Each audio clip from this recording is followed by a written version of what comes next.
Hi everybody, welcome. I'm so happy to see you. I truly am. Welcome to session 1 of Soul Shift for August. How are you? Welcome, welcome, welcome. We have a really exciting month ahead. We have a really exciting night ahead. Just going through all my notes. I'm a little less made up than usual because I have had just a crazy day. So I don't have quite as much makeup on. I don't have myself as put together as I normally do. Do I have my bell? Oh yeah, I do. So forgive me. Some days we get it all done and we get it all together, and some days we don't. Hangover? No. No, I wish I had something fun to report to you. I'm just working around the clock. I'm working around the clock right now. My book is due. We have some transitions happening at Sage Goddess. It was my birthday yesterday, and so just a lot happening.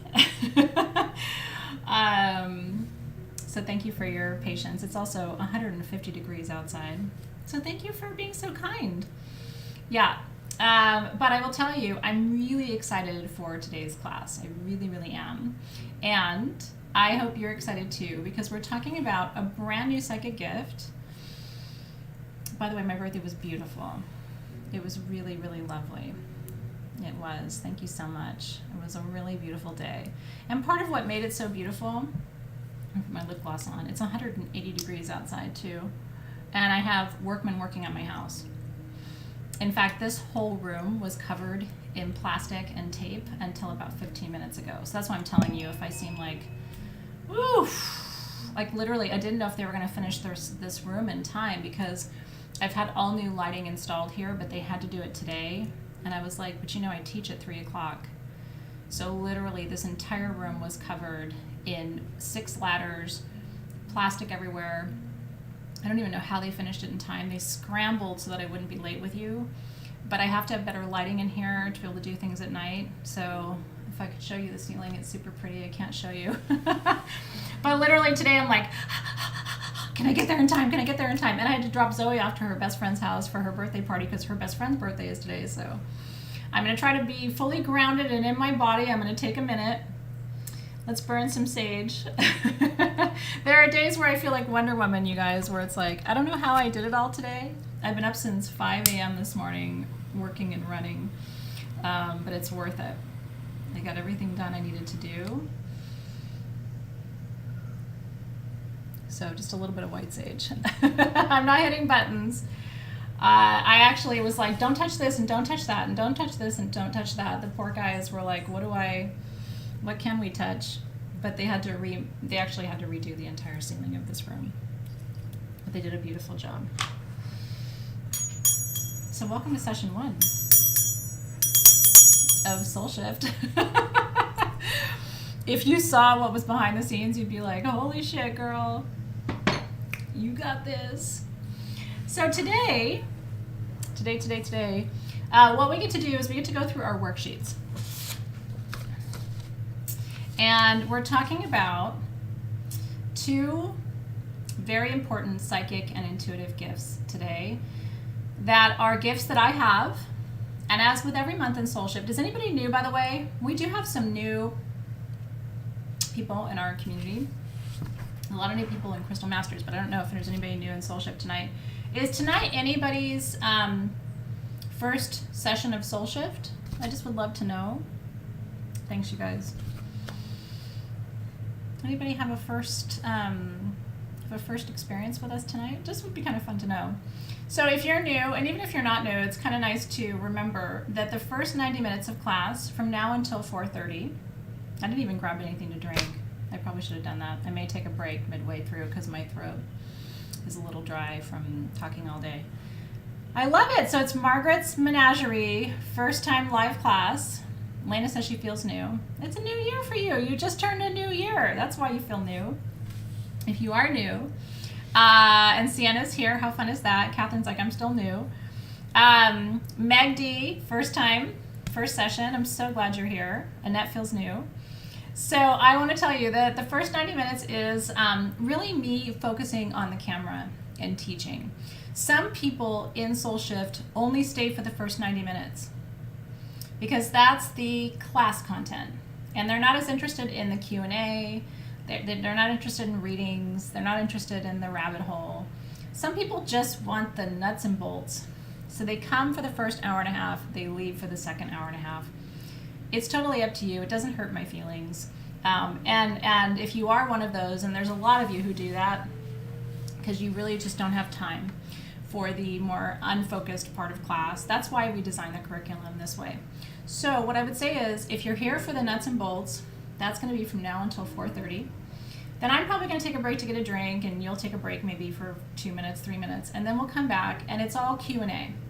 So the second 90 minutes is your coaching Q&A, ask me anything about our content from tonight, which is all about Venus. Your Venusian placement, where Venus is in your chart. We're not going to talk about the houses tonight. We're going to focus on the signs. That if you want to look at the houses, we can do that another time.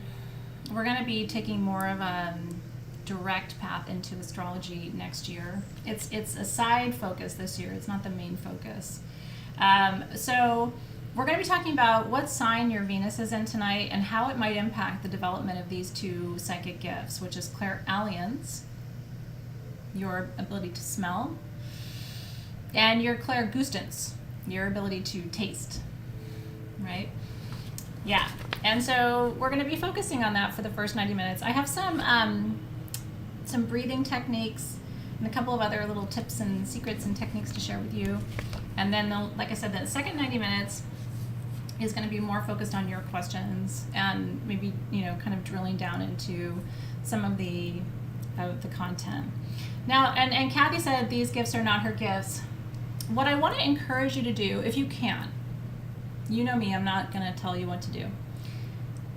Hold judgment about whether something is your gift or not your gift until we go through it, if you wouldn't mind.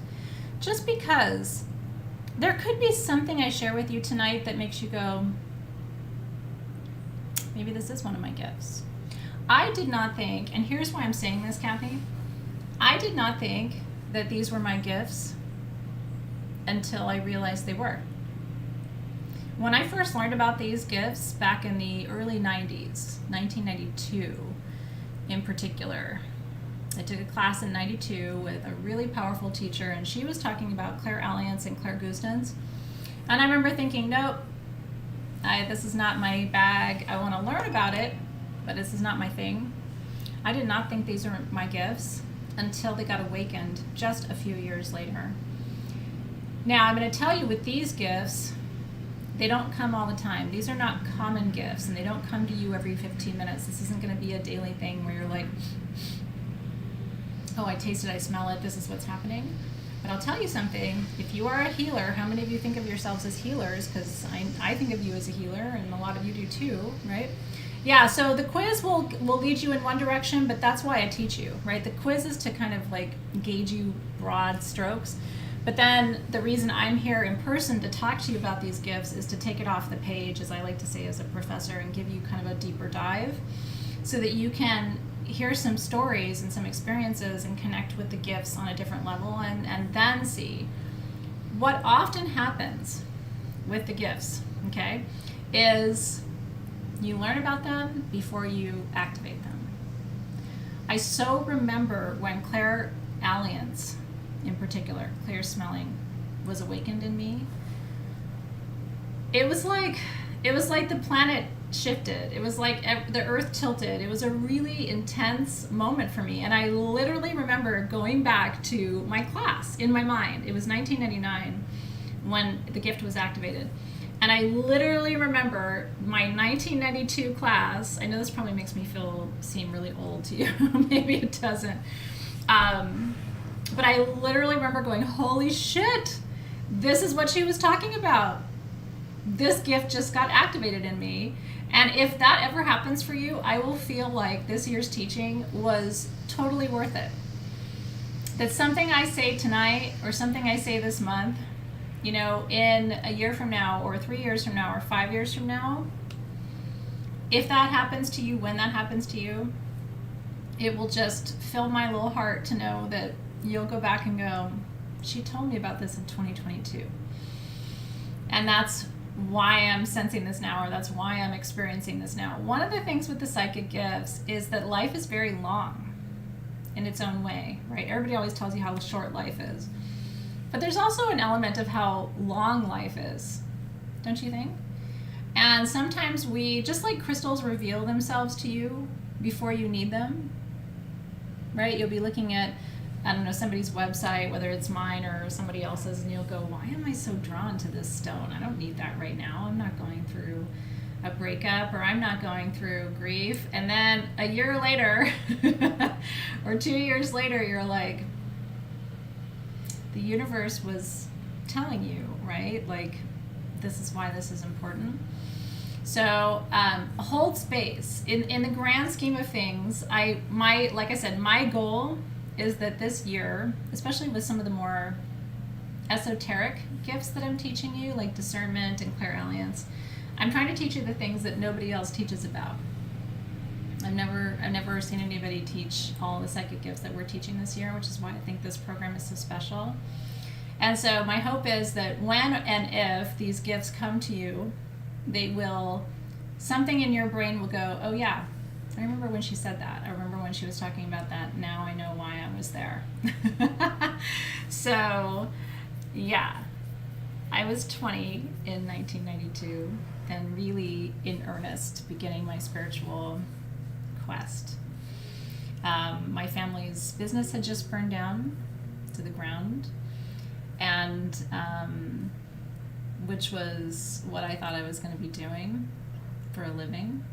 I always thought, my dad and my uncle owned restaurants, and it was always kind of the plan that I had worked in the restaurant since I was a little kid. And it's actually a really interesting story, so I'll tell you the super quick version. So my dad and my uncle came here when they were sophomore and senior in high school. It's a long time ago. My dad's 82 and my uncle's 84, right? So it's like 70 years ago now. Holy shit. And they didn't speak any English. They didn't. They came here as foreign exchange students. They were 2 of the 6 kids that my grandmother had. And they decided to come to the U.S. to pursue a better life. So they got a very inexpensive ticket to get on a boat in like the bottom of the boat, like Titanic. It was like Jack on the Titanic. And they came here. They didn't speak any English. My dad had a dictionary, a little pocket-sized one in his pocket, and like about $60. And they got jobs as busboys at the same restaurant together. And my mom was a waitress there, so was my grandma. Isn't that crazy? And so my dad met my mom and my grandma as a busboy. They look so much alike. They were, was that 14 and 16 or 15 and 17 at the time? And the same host family took them in. And then a few years later, the owner of the restaurant told my dad and my uncle that he wanted to retire and he wanted them to own the restaurant one day. So he said, I'm going to take a little bit out of your paychecks if you agree to this, every pay period, as a deposit on this restaurant. And then in a couple of years, I think it was 3 years, you'll own it. And they said yes. And I grew up going to that restaurant every day as a little girl. I did, because my dad worked 7 days a week. That's what you do as an immigrant. You don't take days off. He worked 7 days a week in that restaurant my whole life, until I was 18 when it burned down. And so my job was going to be to take over that restaurant one day. And when it burned down, it changed my life. So I started taking classes. I started community college. I started taking metaphysical classes. I met my still teacher, Lori, at that time. Yeah, and realized that wasn't going to be my path. I had to find my own path, which if that hadn't happened, I probably wouldn't be sitting here with you today, right? But so my family literally comes from nothing. $60 in a pocket dictionary is what got us here, and having to learn English at the same time, which is a very tough language to learn coming from Greek. It's not, English is very hard. My dad still struggles with it. In any case, that's what has led me here. And I so remember being in her classroom. My whole life had just been destroyed. My dad was so depressed. We just lost everything. And here I was listening to her teach about clairalience and clairgustance. And I remember thinking, like, these gifts are not relevant to me until my grandma died in 1999. And I share this story with you only so that you know how profound this gift can be. So my grandma died in 1999. The day she died, I was 26, and I had just won the university-wide graduate teaching award at USC, which was a huge deal. Out of thousands of teaching assistants on that campus, I had won the Teacher of the Year award across the campus for the first time. And then I had to go to her funeral that day. And that night, we came home. I was living with my parents at the time. And my mom and I were night owls at the time. My dad was already asleep. I still remember, I can tell you what I was wearing. Such a profound moment. And we'd just buried her, and my mom was crocheting. It was probably 1 o'clock in the morning, 2 o'clock in the morning. And I was sitting there, I think I was reading. Remember, we didn't have phones back then. And so we weren't talking to each other, we were just sharing the space. And all of a sudden, the whole room filled up with her perfume, White Shoulders. That was what my grandmother wore her whole life. And I mean, it went from nothing to that. She and I weren't moving. Again, she was crocheting and I was reading. I mean, nobody sprayed anything. There were no candles lit. And I was sitting like here, and my mom was sitting over here. And I remember whatever I was holding, I remember looking up and looking over at her, because I smelled it. And she looked over at me, my mom, and she said 2 words: "She's here. She's here." Do you remember that, Grandma? You remember that, Mom?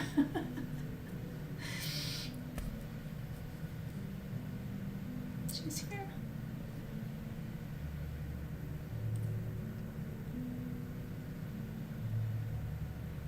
And we didn't say anything else.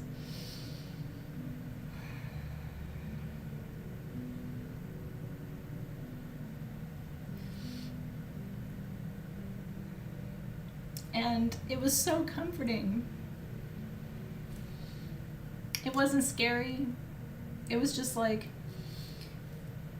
it was so profound because we had just buried her.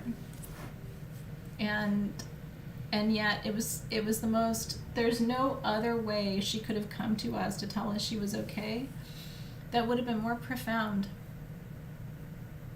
There's no other way. So if you ever wonder, why am I teaching you these things, or forget this isn't my gift, or whatever, if you ever wonder why, it's because these have been profound moments in my personal development, where when I teach you something, it's not because it's in a textbook or because there's a book you should read. It's because the spirits have certain ways of communicating with us. How else could my grandmother have done it? In 5 seconds. To get me to look over at her and her to look over at me and just say, she's here. And as fast as that room filled with that scent, you guys, it was gone. As fast as it happened, it was over. But it was enough. We're both of us. And we never forgot it.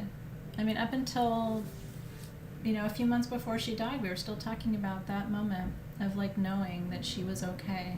And we never, my grandmother and my mom and I were very close. And there was never a conversation like, do you think she's okay? Do you think she's around? Do you think she's here? Do you think she's there? Because that moment told us she was fine and she was with us. That was 7 years after I learned about clairalience. So again, I was sitting there with Lori going, blah blah blah blah. Okay, clairalience is the ability to smell the spirits through the sense of smell, and like me taking my notes and stuff. And then literally in that moment it was like, that's why she taught me. So it could be 5 years from now, it could be 10 years from now, it could be 20 years from now, it could be tomorrow when clairalience comes to you as a psychic gift. And I have had other experiences since, right? I have had other experiences of a room filling up with something and not knowing why, and not even knowing really where it was coming from. I've had it in the old classroom at SG. We had it a couple times where we would smell like fir, like balsam fir or pine. We would smell trees, you know what I mean? And let's like, where did that, what? And then gone. And nobody's burning anything. Nobody's burning incense. It's just all of us know, like we'd all go, and we all know there's something else in the room besides just the few of us, right? Not fur. Thank you, Karen Brown, for clarifying. Yeah. And sometimes it'll be other things. So I want to spend this next hour just really teaching you all the ins and outs of clairalience, and I have a lot to teach you, so I'm going to dive right in. Yeah, I think that did happen with the roses with Dave. I mean, you've seen these. It happens sometimes, and I will acknowledge it, like, ooh, what does that smell? Or I've smelled Palo Santo or myrrh or frankincense. And remember, this is the other thing you have to remember. This is where it gets really exciting for people. Your soul remembers everything you smelled. I'm making a perfume right now called Mendesian. Mendesian is the exact perfume that Cleopatra wore in Egypt. It's a cinnamon-based perfume. And my team and I have ordered the exact ingredients from the exact locations to make Mendesian. It's an insane experience to make. I mean, if you ever wonder why I make so many perfumes or why I'm so connected to them or why I think they're profound and important, it's because of all of this. It's because when you smell Mendesian, if you came from Egypt at that time, something in your soul is going to go,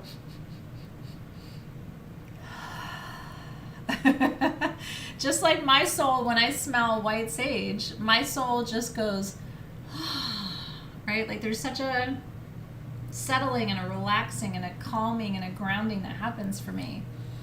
And so for me, it's like, or Greek oregano. When I smell Greek oregano, when I burn it, the stuff that my dad grows, it's like I'm like in my grandmother's kitchen, even though I never got to be in my grandmother's kitchen, right? So all of those things are really important. I keep a little bottle of Taboo perfume, which don't judge her. It was my mom's favorite. But remember, we didn't, when I was growing up, everybody wore Taboo, and it doesn't smell great. It's not a great quality perfume, but everybody wore it in the 70s. My mom loved it. And I keep a little old, it's almost used up now, bottle in my bathroom. And every once in a while, I just smell it, and it reminds me of being young and being in my mom's bathroom. You know, when you're a little girl, when you go in your mom's bathroom, like no matter what she's got, it's kind of magic, Like I'll go and smell this little old bottle of Taboo from the 1970s, from my mom's old medicine cabinet, and it's like, it just brings me back. It's not a beautiful smell. I don't love it. I would never wear it. I mean, it's horrible. But it's what she loved. It's what she could afford. It was her little luxury item. Every Christmas she got a new bottle of Taboo, right? Yeah. And mine is, I have a perfume actually that's not SG. It's actually what Dave gave me for my birthday yesterday. I hope these are interesting stories to you, because these are all related to our class content for tonight, so I hope this is interesting. So my favorite perfume that is not SG, and in fact it's the only perfume I wear. There's two perfumes I wear that are not SG. One is called Samsara by Guerlain, and the reason is it's the first perfume my mom ever bought me when I was a teenager, Samsara. And it's interesting because samsara in Sanskrit, which my mom did not know, samsara is actually the cycle of life and death that we go through as human beings. It's the price we pay for being human. We have to be born and we have to die, right? And both of those are struggles. We suffer when we are born and we suffer when we die, right? The rest of it is enjoyable. Life is meant to be enjoyable, and being in the afterlife is amazing. So the shitty parts of being human are the birth and the death. And so my mom bought me samsara when I was young, and I still have the original bottle in my medicine cabinet. And the other perfume that I love that's not Sage Goddess, in case you're curious and you want to try it, is called Miel. It's called 1000 by Jean Patou. And I'm going to tell you this story too, because it's actually a really good story. If you want, when I get myself something to drink, when we take a break, I'll go and get the bottle that Dave bought me. It's beautiful. So Jean Patou is a French perfumer and made amazing perfumes. Joy is a perfume by Patou. And then the one I love called Miel, which is the French word for 1000, by Jean Patou is my signature perfume that's not SG. When anybody smells that, they're like, that's Athena. I learned about Miel perfume, parfum, when I was very young, 18, 19 years old. I bought a bottle in a department store, okay? I was very drawn to it. And the woman who was selling it was very knowledgeable. It was like Robinson's May or something. And I told her I was so drawn to 1000 perfume, Miel perfume, and she said, oh, maybe it's because Jackie Onassis, that's all she wore was Miel perfume. And I was like, wow, Jackie Onassis, another Leo, right? So I was like, that must be why I love it. Here's an interesting story. So if you go and you buy 1000 perfume by Jean Patou today, you're not getting what I wear. You're getting something else. The current formula of 1000 perfume by Jean Patou, if you own a bottle that's been produced since 1970, you don't own the original. The original is what Jackie Onassis wore. I think it was 1972, Jean Patou sold the company, and the people who bought the company made cheaper formulas of everything, and they watered it down and they took out everything expensive. So if you go to a department store today and you buy 1000 by Jean Patou, it doesn't smell anything like what I wear. So you have to find it, and you have to hunt for it.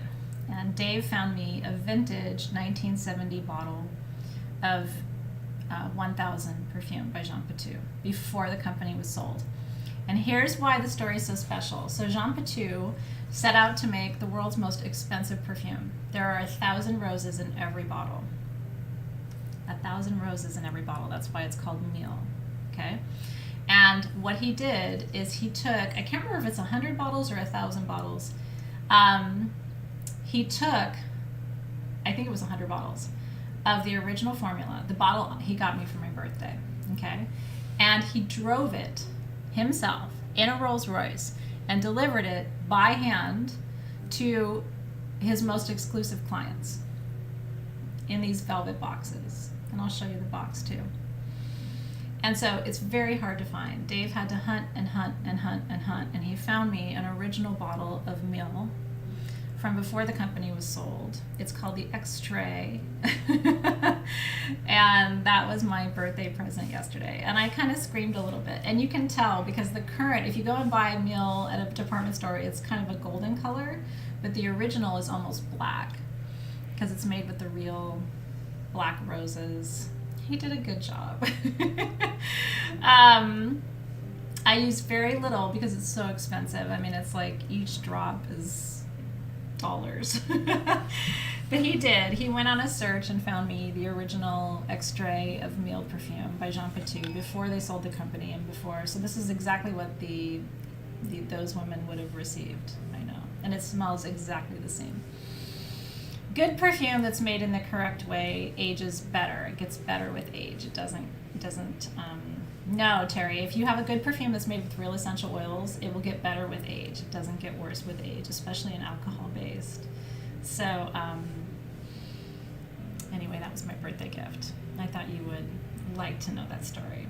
So yeah, if you ever smell Miel, that's my smell. In addition to patchouli, and it blends beautifully, and Dea. Those are my 3 scents that I wear. But whenever anybody smells Miel, they're always like, that's Athena. I wish I could like put it through the camera and get you to smell it, but it's absolutely incredible. I know. It's pretty amazing. The sad story of my life is that I did have one other bottle of Miele perfume and I spilled it. So when you guys write in and tell me, oh shit, my Sage Goddess, my favorite Sage Goddess perfume bottle fell over and it spilled out all over the place. I had that happen with one of my original bottles of Miele perfume. And I took my robe and I was cleaning it up off the floor with my robe. And then I said, I'm never washing my robe again because it had the original Miele on it. I was trying to scoop it into the bottle. Literally, I was like, what do I do? I didn't want to touch paper towel with it, right? I was trying to put my jewelry in it. I cried. I was like, oh my God.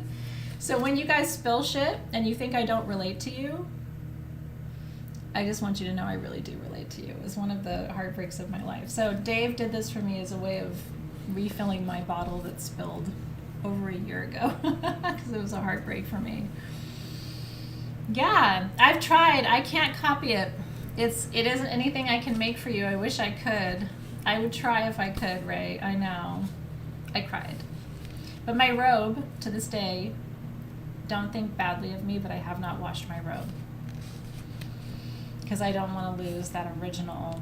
Maybe if this bottle is exactly the same, I'll finally wash my robe after all these months. But anyway, I'm hoping those stories were helpful for you. So I want to back up. I want to tell you that we are entering the realm of Pakistan this month. Yeah, Mille or 1000. If you look up, this is the perfume. I'll show you, just in case you want to find it. I do recommend it, but if you get it at a department store, it's not going to smell like what I have because they changed it. But I can show you what the current formula looks like. That's 1000. So if you go and get a current bottle, it's about $100 or $145, something like that. And it'll say vintage over here, but this is still not the original thing. It has to come from France. But anyway, that's 1000 by Jean Petit. They're good stories, right?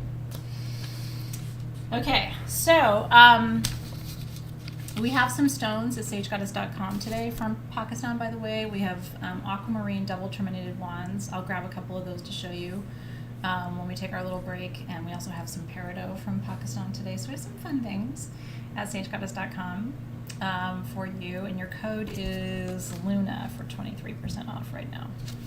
So, and then I'll show you your tools too, but I don't want to focus on tools tonight because it's really just a focus on your worksheets, starting with Crystal Masters next week and then going into, we'll be working with our healing mat, which I'm so excited about, and then session 3, we'll be getting into all of our herbs. But I will tell you, because you have your beautiful custom little display dish that we gave you for the herbs, if you have your herbs, while we go through tonight's session, they came in your little bag. I haven't put mine in my tray yet. Tamarind is one of my favorite herbs on the planet. I have tamarind actually in liquid form because I like to drink it. It is absolutely heavenly. And so as I'm teaching you about smell and taste, actually, you may want to take a little bit of your herbs tonight and just play with the taste and the smell and see where it takes you. You know what I mean? With each one. Your cloves, right? Clove is so powerful. When you smell clove, where does that take you? Your star anise, which is so sacred. It's a holy, incredible offering to Great Spirit, right? When you smell that. When you taste anise, where does that take you? My mom loved the taste of anise and licorice. So you can kind of play with your herbs even tonight while we're going through class, and just a little bit on your tongue, just a little, smell a little bit, pull your face up to your tray if you've already put them in your tray, and see if you have a different kind of experience with it when we talk about these particular psychic gifts, because again, we're talking about taste and smell tonight, both of them. Yeah, tamarind tea, tamarind sauce. If you've been to Costa Rica, if you go to Mexico, tamarindo is very popular there too. Tamarind with hibiscus is really yummy. Have you ever candied hibiscus before? You take your hibiscus flowers as they sort of start to dwindle, and you can place them in honey and kind of preserve them, and then put that in a glass and muddle it with some liquid tamarind, and then you can add some lemonade to that. You can add a little, you can go crazy and start making yourself some little, even, I love it without alcohol. Some people add tequila to that, but you can make yourself a little tamarind hibiscus lemonade. It's super delicious. So anyway, all of these things are just fun for you to like. If you've never tickled your taste buds with some of these kind of rare, unique herbs, it's a whole different scent and taste experience, and you guys might really enjoy it. Oh yes. And Hermes is beautiful, Carolyn. Hermes uses natural essential oils too, and they source them properly. Jo Malone is another beautiful brand of perfume that's, works with and sources ethically their essential oils. So those are beautiful companies too if you want to experience other kinds of perfume that are gorgeous. So I want to teach you a little bit, then we'll go through our worksheets, and then it's all Q&A, and I'm all yours for wherever you want to go and whatever's on your mind. So tonight we're talking about Venus because taste and smell, sensual experiences, are very much the domain of Venus, right? If you think about what sensuality means, sensuality is your ability to experience your environment through touch, through taste, through smell, right? Through your ability to hear and your ability to see. These are your primary human senses. We have other psychic senses too. But what's really cool about tonight is that your sense of taste and your sense of smell are your basic senses, but they can also be worked with psychically and intuitively. They don't just have to be, I taste this and it reminds me of my grandmother when I was 5 and she used to bake bread. All of a sudden you can be back in that kitchen. You can be back in that environment. All of a sudden it can transport you, right, from wherever you are in this moment to where you were at that time. And it can have an effect of what I call timeline jumping, where all of a sudden you're back and you're 5 years old again.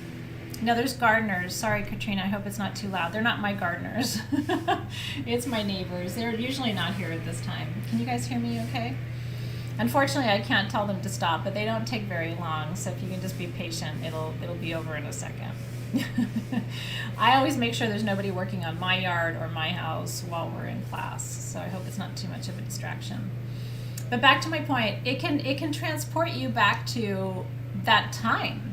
And it can take you back to when you were 5 and what it was like to be in your grandmother's kitchen, or when you were 3 and what it was like for you to, be, holding on to your mom's leg while she was cooking, or what it was like when you were 6 and you used to go to the market with your auntie and she would buy her herbs and whatever it is. It can take you immediately back to some of those experiences, those childhood experiences, and actually help you access and heal from those times in your life, if that's something you need to do. If you have early childhood trauma and there's a smell that can help you remember where you were and what was happening, it can be a way in. Have you guys heard of brain spotting? I'm not going to teach it to you tonight. This is something we will probably talk about next year. Have you heard of brain spotting? Brain spotting is a way of working with visual stimuli to heal past trauma, and it's quite effective. And so that is actually a way of using your sense of sight to heal deep and sometimes really buried and resistant trauma from the past. Yeah, brain spotting is a whole other world of conversation, but because you can heal trauma through your sight, your sense of sight, you can also heal trauma through your sense of taste and through your sense of smell. Brain spotting, if you want to read more about it, I've been reading lots of books about it, and working on it with myself, just kind of passively and casually. Yeah, so, and there's a couple of authors there's a book in particular that I'm reading right now that I'm enjoying about it. So if you want to know more about brain spotting, I can refer you to that book. A little bit different from NLP, yeah, Judy Walters. It's interesting. So I can also direct you to resources about that. But it just reminds you that your basic human senses are not basic. They can actually be pathways for neural healing, the different parts of your brain and the different places in your brain where trauma has come. Yeah, so brain spotting is very, very powerful. Okay.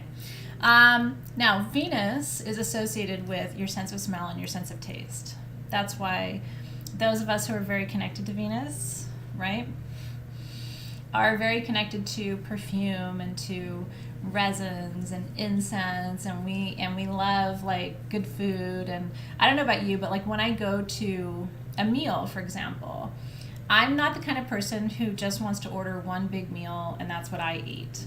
I'm the kind of person that's annoying sometimes, but I want to try a little bit of yours and a little bit of hers and a little bit of theirs. I'm kind of a appetizer person because I like to have a lot of different tastes and kind of like, ooh, what does that taste like? And if I add this to this, what does that taste like, right?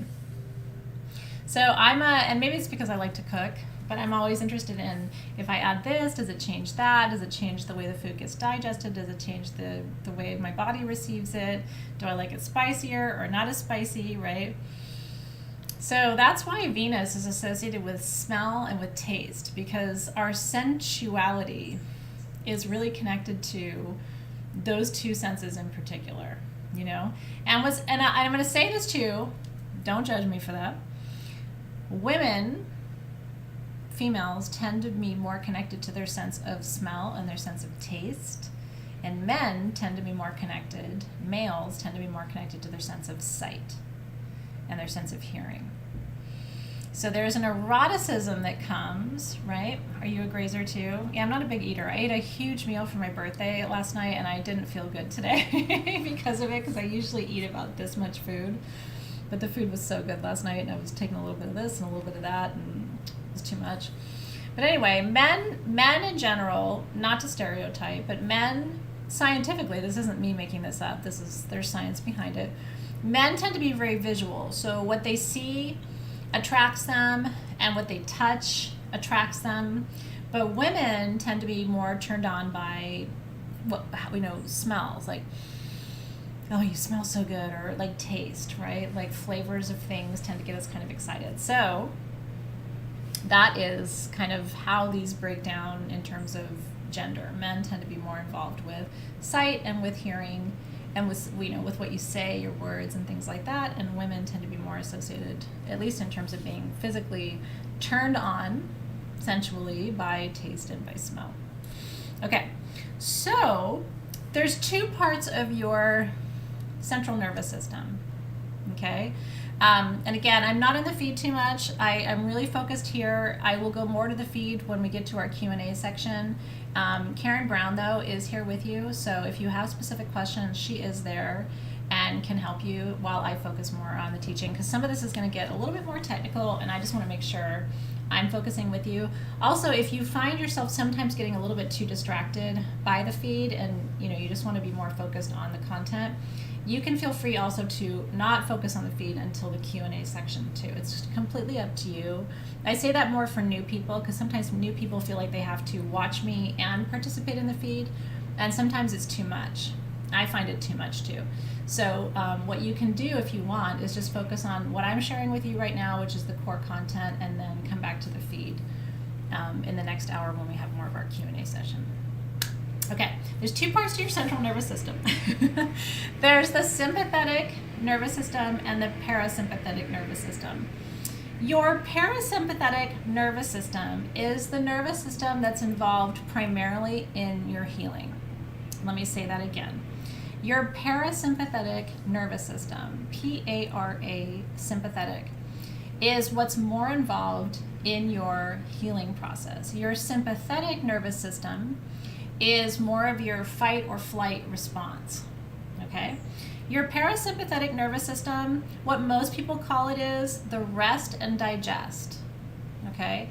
When you're sleeping, when you're resting, when you're relaxed, that is when you are activating your parasympathetic nervous system. A lot of you who have anxiety, or you feel agitated or afraid or really stressed out, this is going to help you so much. What I'm teaching you right now could actually be the keys to the castle for you. We've talked about some of this before, but not exactly in this context. And your Venus sign is going to teach you where you need to focus when it comes to your parasympathetic. So we're going to come back to this and really focus on this and double click on it when we talk about where your particular Venus placement is located in your chart. And again, Karen can help you with that if you're like, what are you even talking about? That's what the worksheets are focused on this month. And if you don't know what sign your Venus is in, our team can help you make sure that you have your natal chart and you can find your placement. Okay? Now, your parasympathetic nervous system, your rest and digest, okay, is also what is modulated or regulated by your vagus nerve. And we've talked about this before too. So I'm going to come back to talking to you about your breath tonight. One of the things that's really important is that your breath, and we forget this, we forget that our breath is our magic power. It is your primary psychic and intuitive gift. Above clairsentience, clairalience, clairgustance, above clairvoyance, all of the gifts. Even above discernment, your breath is your primary psychic and intuitive gift. And whenever you are stressed, overwhelmed, overloaded, even if I've told you this 100 times and you've heard it 100 times, you may need to hear it one more time today, like the 101st time. And that's why I really want you to focus, because a lot of you need this work right now. You need to come back to your rest and digest. As healers, what I'm sharing with you right now is gold. When you teach this to your clients, it's going to be a game changer for your clients, truly. Your friends, your family, your children. I teach this to my teenagers because I know when I do that, I'm giving them tools that they're going to work with for the rest of their life. We have to remember that everything comes back to going inward and teaching our bodies how to rest, how to calm down. When you are activating your parasympathetic nervous system, it is rest oriented. When you're activating your sympathetic nervous system, it is action oriented. Let me say that again, okay? And again, this will all be in the notes, but I want you to really hear me on this. Your sense of taste and your sense of smell are rest oriented. Taking in tea, taking in food, tasting your herbs, smelling the flowers in the garden. There's a reason why our grandmothers used to say, stop and smell the roses, honey. You know what I mean? It's because they knew that our sense of smell, as simple as it may seem, is rest oriented. You can't be stressed out and be smelling a rose or a jasmine flower or gardenia, or be cooking and adding your herbs and tasting it is a little bit too much and you need a little bit less. Like that, it makes you fully present in the moment. It's part of the activation of your parasympathetic nervous system. Now, I will tell you, I think there's a reason why we've been given these senses. And people write off, again, taste and smell. They're like, well, these are your basic senses. It's not that important. They're not psychic gifts. But that's why I'm here tonight to tell you they are. And they've been given to you to remind you to slow down. There's nothing more meaningful, more powerful, more relaxing, more magical than going into your own kitchen and mixing your own herbs and making your own tea and boiling the water and steeping the herbs and then tasting it all. And do you need agave or honey to sweeten it? And you know what I mean? It's like the whole process of making and creating and smelling and tasting can absolutely shift your energy field. And that's what I want to kind of slow you down and remind you tonight, because some of you need the reminder. In this world of like hustle bustle, go, go, go, and constant stress and being bombarded from all directions with information and with energy, and people having so many needs right now, right? People are so needy. And I don't mean that in a bad way. It's just that everybody's got their own stresses and struggles right now. And a lot of us as empaths can feel like we're bombarded, right? I had one client write into me the other day and she was like, I find myself going like this all the time. She said she literally finds herself crossing her arms and bending forward. And I said, do you know why you're doing that? Because it's too much. And you're trying to block your power center. You're literally trying. She's like, I find myself like pulling up my legs when I'm sitting. And I said, it's because it's too much coming at you and you're trying to protect your solar plexus from all the cording that's going on. The only thing we can do is love people. We can't fix anything for them, change anything for them, or solve anything for them. And in fact, the most loving thing we can do, don't you think, is to actually take really good care of ourselves so that we can be present for people. Again, not to fix, change, or solve them. It actually will remind them that they're the ones who are going to fix, change, and solve, right? But we can't be in that place of power and that place of calm, in that place of rest, if we're not taking care of our own parasympathetic nervous system, right?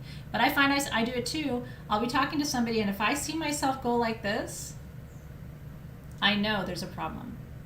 I'm not an arm crossing person, but if I see myself going like this or going like this or going like this, somebody's asking too much of me, and it's beyond what I can offer. And so instead of just kind of recoiling, and I'll find myself taking a step back from someone too, like physically taking a step back.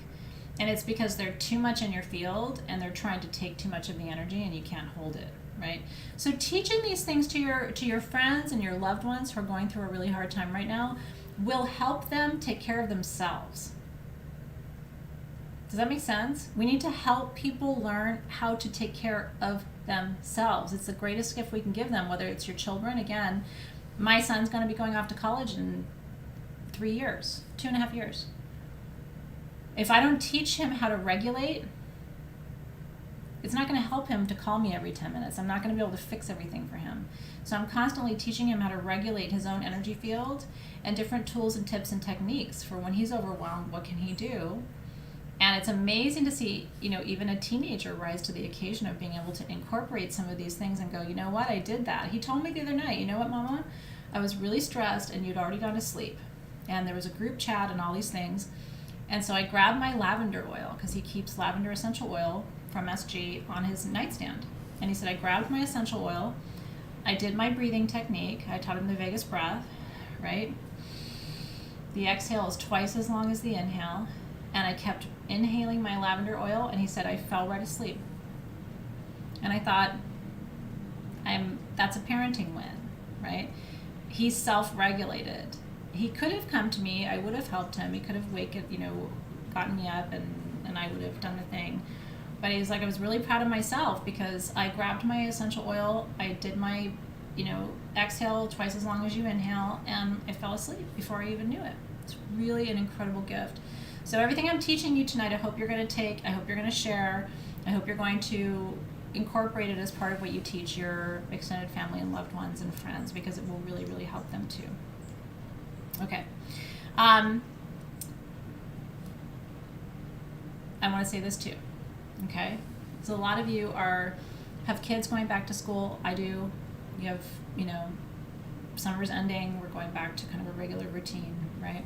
Or you're going through a lot of stress. I am, right? A lot of you are too.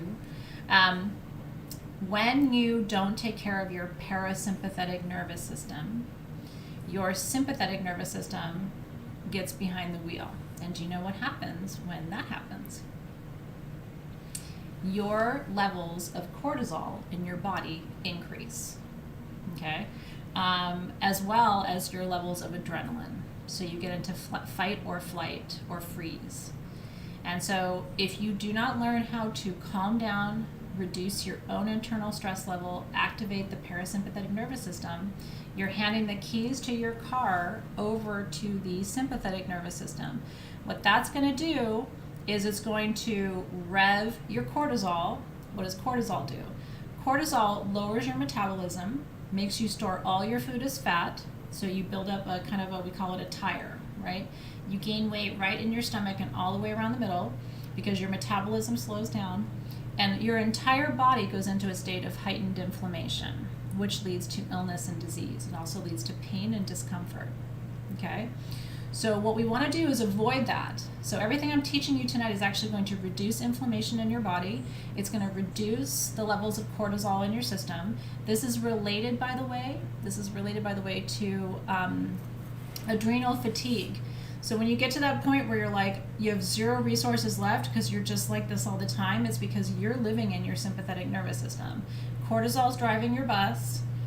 You're probably like, how did I gain all this weight through the middle, right? It speeds up your heart rate. It increases your inflammation in your body. All of a sudden, you've got pain in places you didn't even know you should have pain. Your old injuries act up, right? That football injury or that tennis injury or whatever, you're like, what is happening? It's because you are not activating your parasympathetic nervous system. So I'm going to teach you how to do that tonight. Okay, and by the way, like I've said, when we get back to the second half of tonight is just all Q&A. So if you're like, I have 1,000 questions for you, Athena, the second half of class is going to really be powerful. And I cannot wait to hear your questions, because this is going to lead us into some really interesting conversations about chronic illness and disease.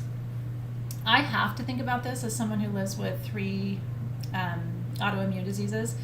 It would be irresponsible for me not to live this, because my body's in a constant state of inflammation, and if I don't take care of it, I can become very sick, right? So this isn't a choice for me. If you're healthy, good for you. Maybe it's a choice for you now. But as you get older, you're going to want to, again, reduce inflammation, reduce cortisol, even if you don't care about your weight, right? You're going to want to reduce it because of the potential for it to increase your risk of heart attack and heart disease. Okay? It's very, very important. So when people say like, oh, well, I'm just stressed. The reason I have this tire, the reason I have pain, the reason I don't sleep is I'm just stressed.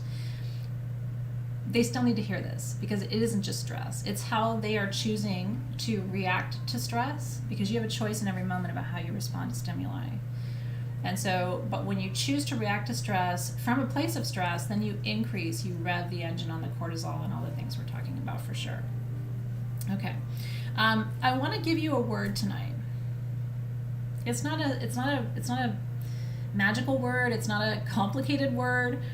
But I'll tell you something. Every time I teach you something, it's because I've been doing it and it's working for me. Okay, so take it for what it's worth. And yeah, if you're going through menopause, this is like, which I am. I'm knee deep in menopause right now. Then again, inflammation increases. The body's ability to self-regulate, to activate parasympathetic versus sympathetic is all more complicated. The word I want to give you tonight is nourishment. Nourishment. Do me a favor, even if you're chatting right now, which is fine, take a moment right now, just for 1 moment, and close your eyes with me. I want you to inhale for 2, and then I want you to exhale for 4.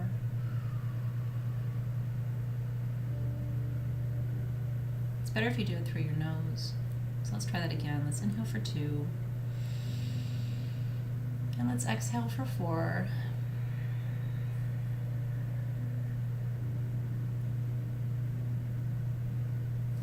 Nourishment.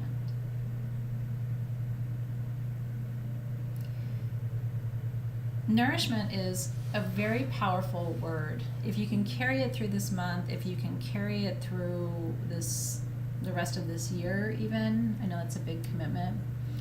It's become kind of my focus word or my mantra word, and it's also become what I'm trying to create for myself and what I'm trying to bring to other people. Nourishment. Okay?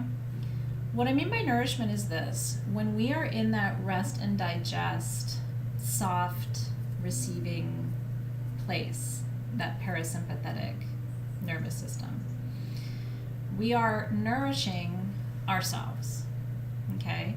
Our thoughts, our food, the words that we speak to ourselves and to each other, the things that and when I talk about food, it's what you're tasting, right? When I talk about smell, right? Nourishment is also making sure that your environment smells nourishing. So and what do I do for a living, right? That's diffusing your essential oils. That's burning your Palo Santo and if you haven't smelled your Gugal resin incense from this month, try that too. That's nourishing. That Gugal incense resin from the Gugal tree is super healing. It activates the parasympathetic nervous system. And the reason nourishment, let's talk more about that vibration. It goes back to maternity. Tonight's whole class goes back to that. The first person for most of us who gave us things to smell and to taste that nourished us, who was that? It was your mother. And she was doing it before you were born. You were tasting what she was eating. The first smell you ever knew was your mother's smell. That's why to this day, for my kids, and I'm sure for a lot of you, like, I don't even have to do anything to comfort my kids. They run and come and get in my arms, and because I've smelled the same way since I was pregnant with them. So all they have to do is smell my clothes or jump in my bed and smell my sheets and my blankets, and it's like I don't have to say anything.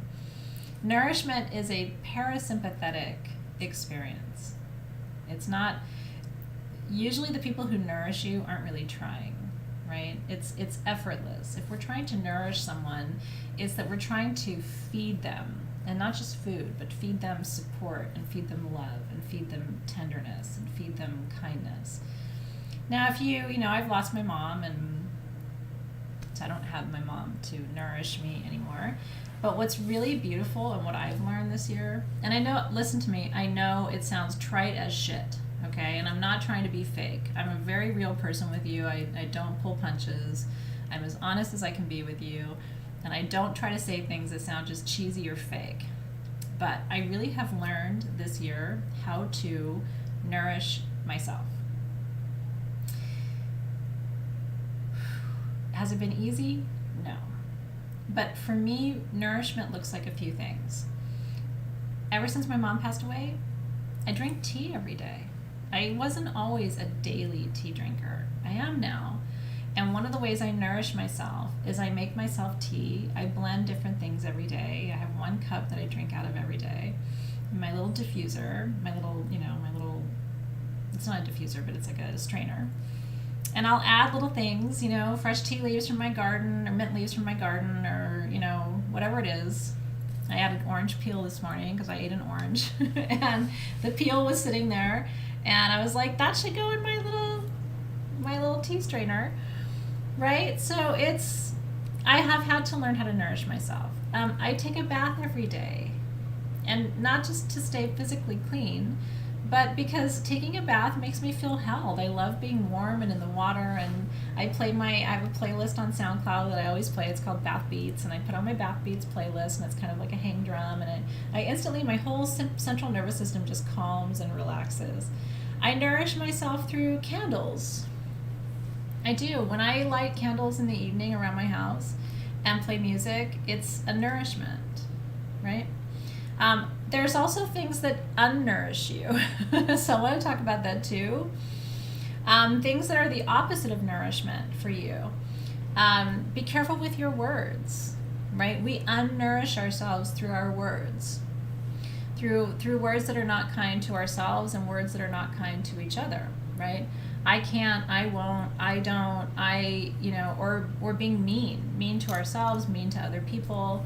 That doesn't nourish you. It's the opposite of nourishment. I also find that alcohol unnourishes us. Anything that dehydrates our system is unnourishing. It can feel nourishing kind of temporarily, but I'm in a process of actually trying to remove alcohol from my life because I just find that like the dehydration doesn't nourish me, and I'm needing the opposite of that, which is more water, more herbs, more things that bring calming to my system, not just for a moment, but sort of like across the board, right?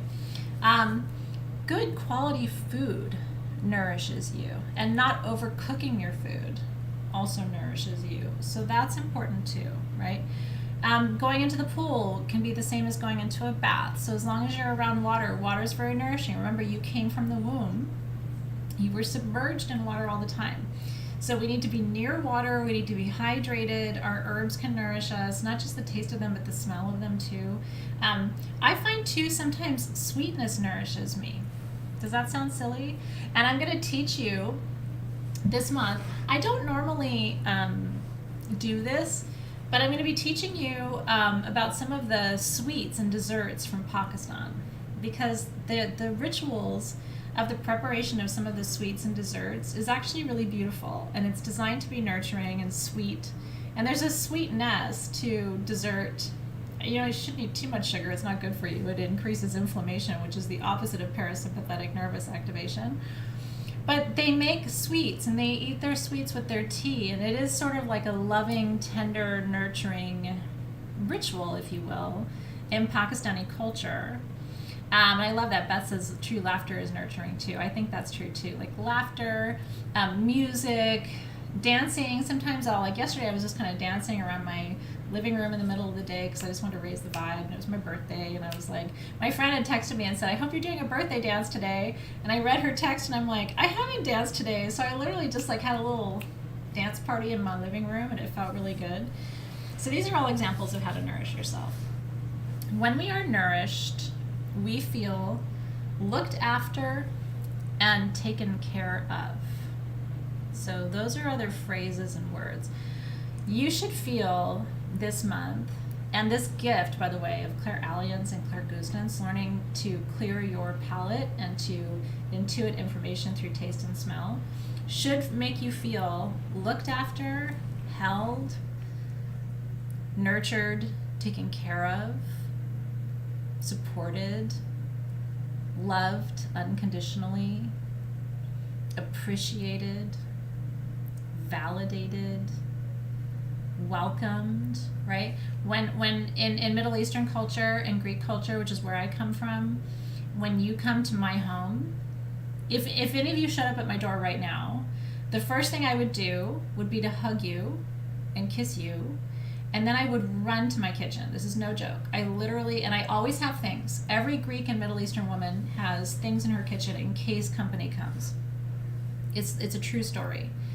I have these little date, candies, and I have I have koularakia, which are Greek cookies right now, and I have tea. So if you came to my door, the first thing I would do would be to hug you and kiss you, and then I would run to start putting a little plate of sweets together and some tea or some coffee or some chai or some Turkish coffee or something, because that's what we do. That's how we express love, right? So you would never come to a Greek or Middle Eastern person's house and sit down at the table and just talk to them without them putting something in front of you that's a little sweet and something that's warm.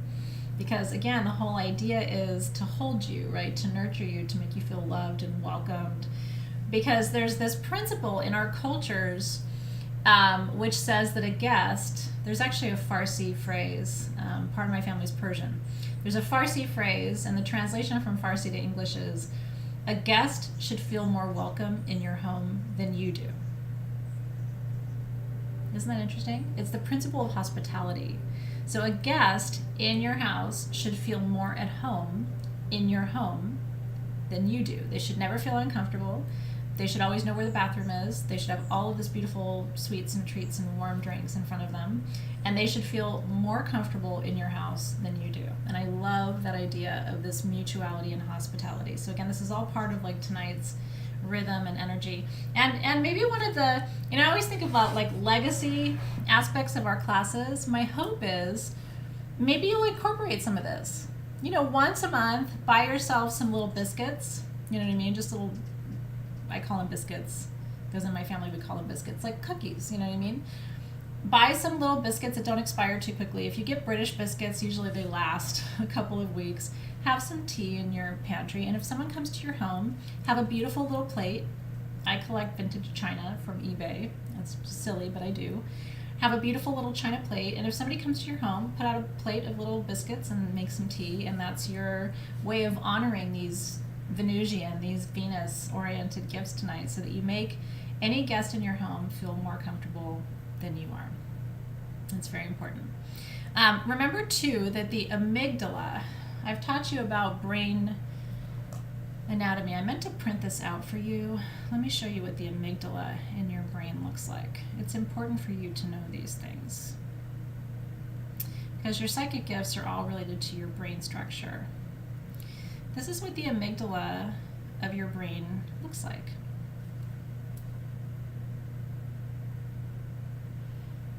That little gland is the size of a damn pea. Okay?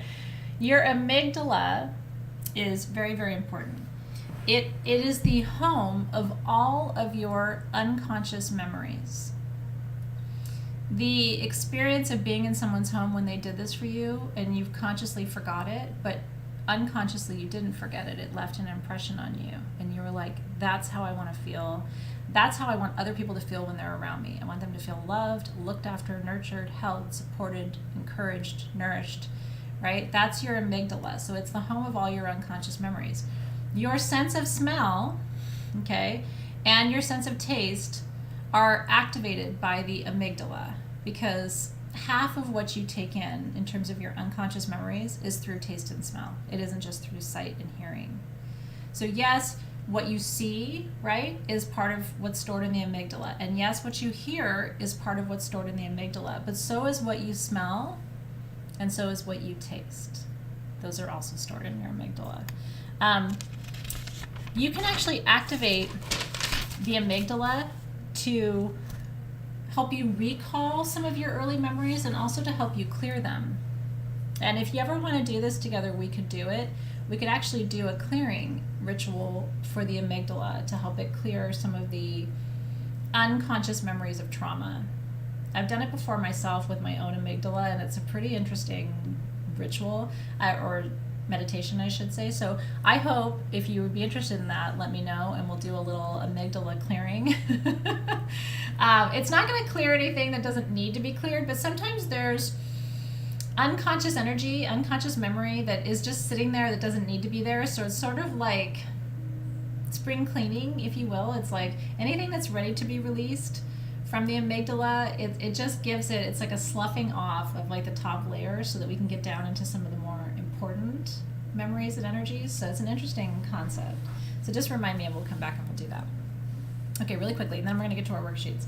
I'm talking too much tonight, but it's all really important. This is all part and parcel of the medicine and the gifts of this month. So I really wanted to make sure I told you all these things tonight, okay?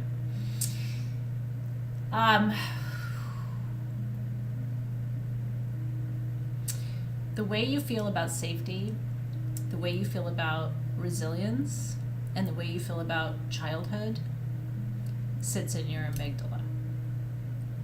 And again, 50% of that comes through taste and smell, not through sight and hearing. So we all think that, how we feel about safety, how we feel about resilience comes down to our conscious memories of what we've seen and what we've heard and what people have done and what we've done and all those things. But so much of it is unspoken.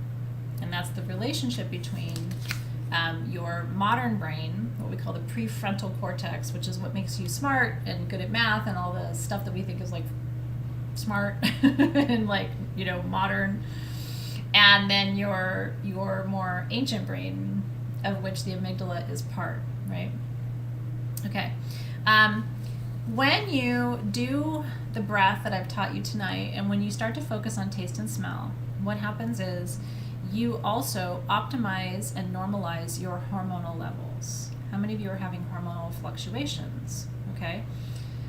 For me, it's nonstop, right? I'm having hot flashes. Like, again, I'm in the throes of menopause, and I probably will be for the next year, according to my doctor. So before I get to not do this anymore, which will be so nice. But in the meantime,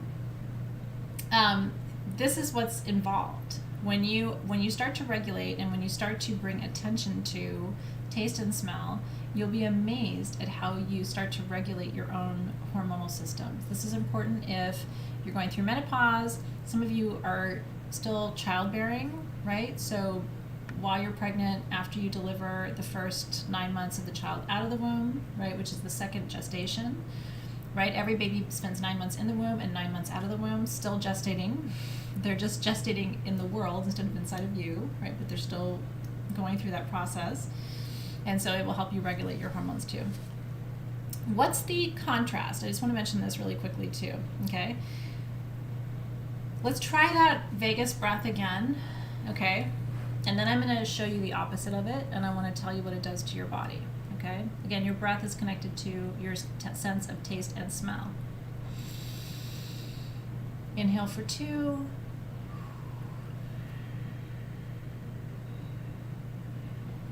That's your vagus breath.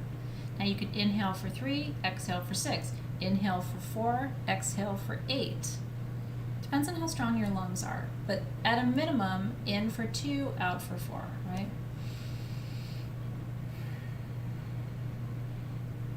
It's really nice if you can hold it for 2, so in for 2, hold for 2, exhale for 4. That is calming, right? That is taking you to a parasympathetic state. The opposite of that is this.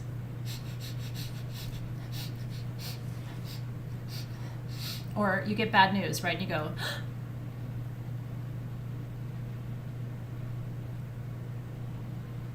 where's the exhale? I do it all the damn time. I was in the car the other day and lots of stressful things were happening. I was on the phone, the kids were in the car, there was just a lot happening. And I found myself, I literally stopped and I'm like, I don't think I've exhaled in the last minute. Like I was inhaling like, and then I was like, because your body's going, what the hell's going to happen next? I've got kids yelling, I've got somebody on the phone, I've got, right, like, and you're just sitting there, it's like, why aren't you exhaling? And your stomach starts to contract because it's like, it's waiting for the exhale. Your whole body is waiting for the exhale, right? You cannot do that to yourself. But the thing is, if we knew what we were doing to ourselves, we wouldn't do it. It's that you don't know. So if you're like me and you catch yourself not exhaling, this is where all of this comes into practice, okay? When you don't exhale completely of every breath, here's what happens. Are you ready? Your dopamine levels, making you feel good, right? Relaxing your brain. What happens? Exhale increases dopamine, right? So when we exhale, dopamine increases. When we inhale and we don't exhale, dopamine goes, and our brain goes, what's next? I can't relax. What do you mean relax? I can't relax. The fuck is wrong with you? Because we're not exhaling, okay? When we don't exhale, our hormonal levels drop. Estrogen and testosterone drop. So now we don't have the balance of hormones in our system to be able to help everything operate smoothly. So we feel out of balance. We either don't have enough energy or we have too much energy, right? And what happens to cortisol? Again, when you exhale, cortisol levels go. That's why I gotta exhale so much. When you inhale, cortisol up. When you exhale, cortisol down. If you inhale and you don't exhale, the cortisol doesn't go anywhere. And it just ends up right here. Right here, okay? So that's very important too. Your breath is what connects your body to your spirit. It's the reason why one day when you stop breathing, your spirit will leave. It's the only tether between the spirit world and the body is your breath. Your breath is driven by your heart, right? And all these other things. So now here's another tip, and then we're gonna go to our worksheets. When you inhale through your nose and exhale through your nose, you are activating and practicing the psychic gift of clairalience. You're practicing psychic smell, okay? What do you smell? And then you're also releasing carbon dioxide from your system, right? Which is very important. Because again, when you inhale and you don't exhale, carbon dioxide builds up. That increases inflammation and reduces the level of healthy cells in your body, okay? When you inhale through your mouth and you exhale through your mouth, that activates clairgustance, which is your taste. So alliance, gustance.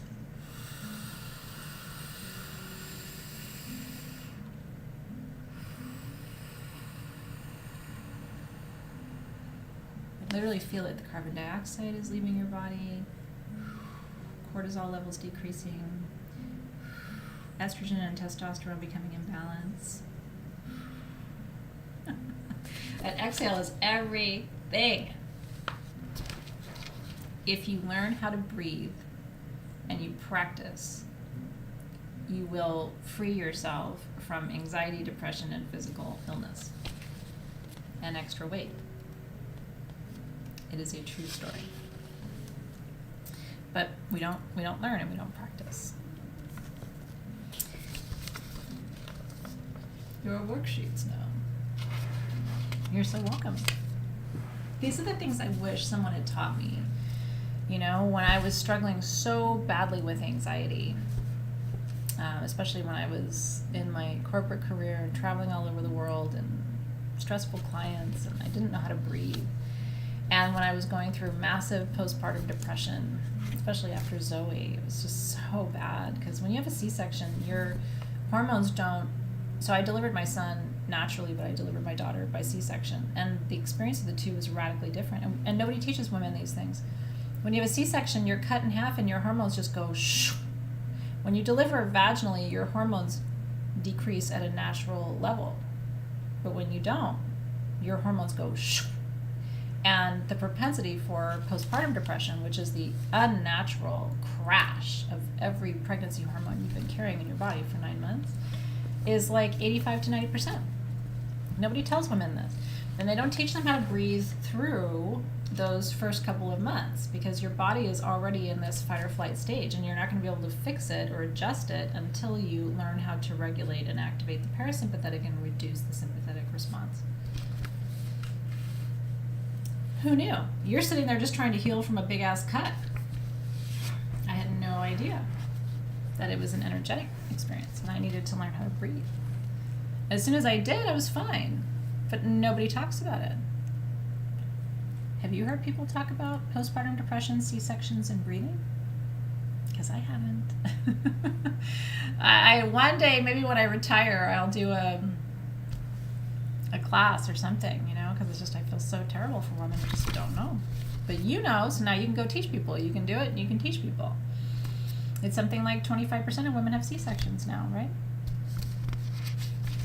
We have to learn how to help ourselves. Again, this is the whole process, is learning how to help yourself so that you heal, and then you share this wisdom and the next person heals, and you share that wisdom and the next person heals, and this is how we change the dynamic. Okay, so you had your quiz on page 1, the gift of clairalience, right? Do you have a good sense of smell? Have you ever noticed a distinctive smell of a loved one, right? That was me. Do you ever often smell something that nobody else can smell? Like, can you smell that? No? Okay. Do you have random fits of sneezing for no particular reason? That happens to me too. Can you look at someone and smell what they're wearing? Yeah. So that's all clairalience. And then on the next page is clairgustance. So does your sense of taste expand beyond what most people are able to distinguish? Is cooking or eating an important part of your life? Do certain foods and tastes bring you back to a memory? Do you ever randomly taste something without it being in your mouth? Are you able to clearly taste food when it's described to you? Do you remember what you tasted in your dreams? Interesting, right? The gift of clairgustance, by the way, clear tasting, is actually very helpful for medical medium work. If you consistently taste something like metallic, that can be a sign that there's something off in your system that needs to be addressed, right? So what you taste, even if it's not food, if it's a different taste, like something metallic or something salty, or you know what I mean? Like you can, in Ayurveda, they would say you can absolutely diagnose, right? So yeah, and like I said, and even if the answer is no to everything, this could be a gift you develop over time, and you could be like me, and 7 years from now go, holy shit, this is why I learned this, because it turns out this was important to me and I didn't know why at the time. So all of this comes back to Venus and the senses. So we're on page 3 of your worksheets. Venus is the planet of love, relationships, resources, and money. It's about sensuality, feeling. It's also about tasting and smelling, right? It's feminine, yin energy, receptivity. Venus shows you how to open up. How you open, what you need to be open, to feel and receive love, pleasure. And it also teaches you about how you tend to avoid conflict. I think the Venus placement is so important for your chart. So I think tonight's class, especially if you're not super familiar with Venus, is like a treasure trove. And you also need to, by the way, you need to know about your partner's Venus. Dave and I both share Venus in Virgo. And it's, you know, honestly, most of the great loves of my life have had Venus in Virgo. It's funny how similar your Venus tends to be to your partner's if you notice these things. So I have no Virgo in my chart. I only have Virgo, Venus Virgo, and then my North Node's Capricorn. I have very little Earth other than that. But the way I love is very grounded, very earthy, and very service-oriented, right? Like I like to, again, nurture, take care of, attend to the details of things, right? Anticipate needs rather than respond to needs. I like to think about what you might need in advance and make sure I have it or I can help with it or something like that. So it goes to more of a service place for me. So your Venus is very, very important because, and especially if you're like me and your Venus is so different from the rest of your chart, it may catch people off guard. You know, I'm a little conservative when it comes to, like, I'm not aggressive. I'm not the first one to make a move in a relationship. I usually hang back and wait for someone to pursue me. I mean, you might meet me and go, oh, I'm sure she's like super aggressive, but I'm not. I wait. I wait to be pursued because my Venus is kind of, she's shy. She has to be kind of drawn out, but then she gives, right? So yeah, it's very interesting depending on where your Venus is. So my Venus is in Virgo. So we're going to go through the signs together right now, and then we're also going to talk about how the different signs, and we've given you some fun kind of archetypes of what Venus looks like through the signs based on taste and smell. But yeah, if your Venus is in an earth sign, you probably wait to be pursued versus like Venus in Leo, like Lisa Taylor, she's going to go get what she wants. And get it, girl. Right? Yeah, no, that's how Dave and I find each other, right? Like our charts are the opposite in every way except our Venus. My Venus is in the same sign as his Venus, and it's also the same sign as his sun and his rising. So you wouldn't picture us as a match, but we know how to serve each other, if that makes sense, and it makes for a good relationship. Okay, so Venus and Aries, we always start with Aries because Aries is the first sign of the zodiac. So if you ever were like, why does she always start with Aries? Does she like them better? No, in astrology you always start with Aries because it's the first sign. It's the cardinal sign that kicks off the whole zodiac. And if you're like Elaine and your Venus is in your sun sign, then you're very consistent, right? You love the way you are. My Venus catches people off guard. But most of my major relationships in my life, most of them have been with Virgos. And this explains why. I find that kind of aloof male energy very attractive. It's because it's how I am too. So the spicy Spitfire, if you're Venus and Aries, who do I have that's Venus and Aries other than Elaine? You're open to receiving when you have freedom. You do not like to be told what to do or how to do it. You're very independent. You're outgoing in love, right? You get your adrenaline pumping, try something new. So for you, what do we call you again? We called you the spicy Spitfire. You like to smell and taste kind of spicy things to see how far you can push it because you're a pusher. I don't mean that in a bad way, but you know, listen, if you have Venus in Aries, you know you're a pusher. I don't have to tell you that. You are pushy. But it's okay, we love you for it. It can be very exciting, right? But you're pushy. So cinnamon, peppers, citrus, musk, oregano. You like big taste. You're a big energy, right? So it's got to come and get ya for it to stimulate Venus in Aries. So what I would recommend you do, and I'm totally serious on this, next time you go to the grocery store, I love Instacart. But I have to tell you, I know it's the weirdest thing. I'm really fun to go to the grocery store with. I absolutely love the grocery store. I love pushing a cart. I love going through the aisles. I like to see what's new. I like going to the checkout stand. I like to talk to the checker. I like to bag my own groceries while I talk to the checker. And I like to load my trunk with my groceries. I really enjoy the whole experience. I know it probably sounds so lame. And during COVID, I really missed it. So now, like Zoe knows, I love to go to the grocery store. I get really excited about it. What if they have new herbs that I've never seen before? What if there's all new produce for the season? This could be really exciting for us. I don't have the most exciting life. And you can judge me for that if you want, but I'm very fun at the grocery store if you ever want to go with a buddy. I really like it. Okay. We still have Checkers where I live, so, and I like to talk to them. Okay, Venus and Taurus, you are the ultimate. Who's Venus and Taurus? Are you a checker? See, I don't know if there's a better name for it, but I just love to talk to them. And I like to, like at Trader Joe's, like I always want to hear, so what's new? What are you guys loving? What does the team here love? What's the thing that's not in my cart that I have to try because it's amazing and you know it's amazing, but I don't even know yet? Like, what is this thing? Love to talk to them. Venus and Taurus, where are you? Because you guys are the kings and the queens, the royalty of taste and smell. I mean, I don't have to tell you a damn thing. I don't. You guys make the rules here. The rest of us are just following your rules. You are the cacao goddess. You're open to receiving beauty, right?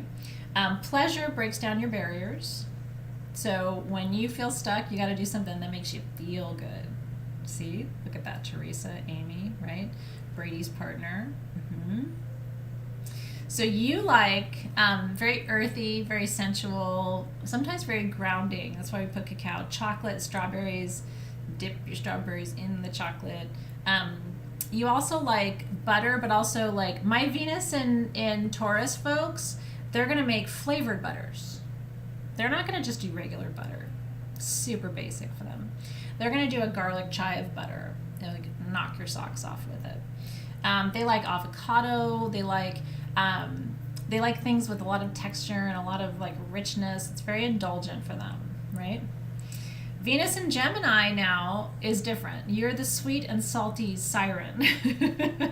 So you're open to receiving when you can connect intellectually. So you need to be interested in what's happening. So if you feel stuck, you need to talk about it, right?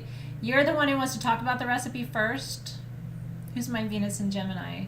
So you're curious about the information and how your body takes it in. So not just how it tastes, but like what the ingredients are and how much of the ingredients, right? So you like pop rocks because it's like different, gets you out of your mind and kind of like, you know, it's a different sensual experience.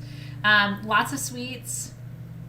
You also like sweet fruits, very ripe and in season fruits for Venus and Gemini. But you also like variety. So you're not going to just buy walnuts, you're going to buy mixed nuts, right? You're not going to buy the bag of like just dried apricots, you're going to buy the bag of like the mixed tropical fruit.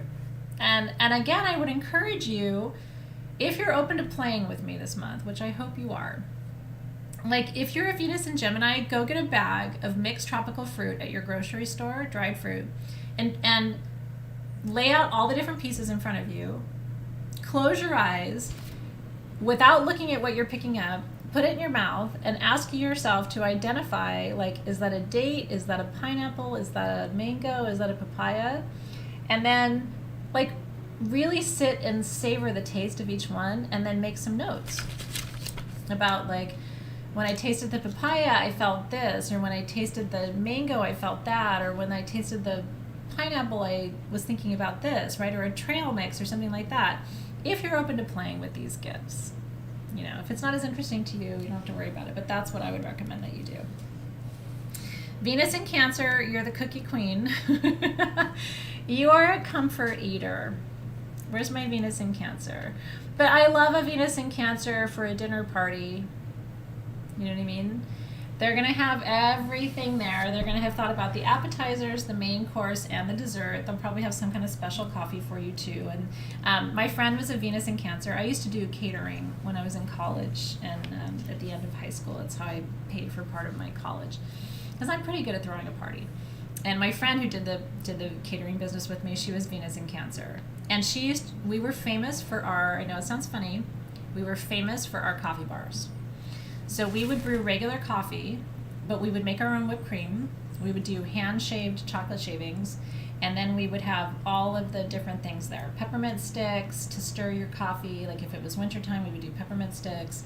We would do cinnamon sticks in the fall to stir your coffee and your handmade cream and your chocolate shavings and your, you know what I mean, all the things. And it didn't cost us very much. You can make your own whipped cream, which is whipping cream and fine sugar. And then, I mean, peppermint sticks or cinnamon sticks don't cost anything. We'd make really good coffee, and then like kind of special cups and stuff. But people would freak out for these coffee bars that we would do because they were beautiful, you know. That's Venus in Cancer.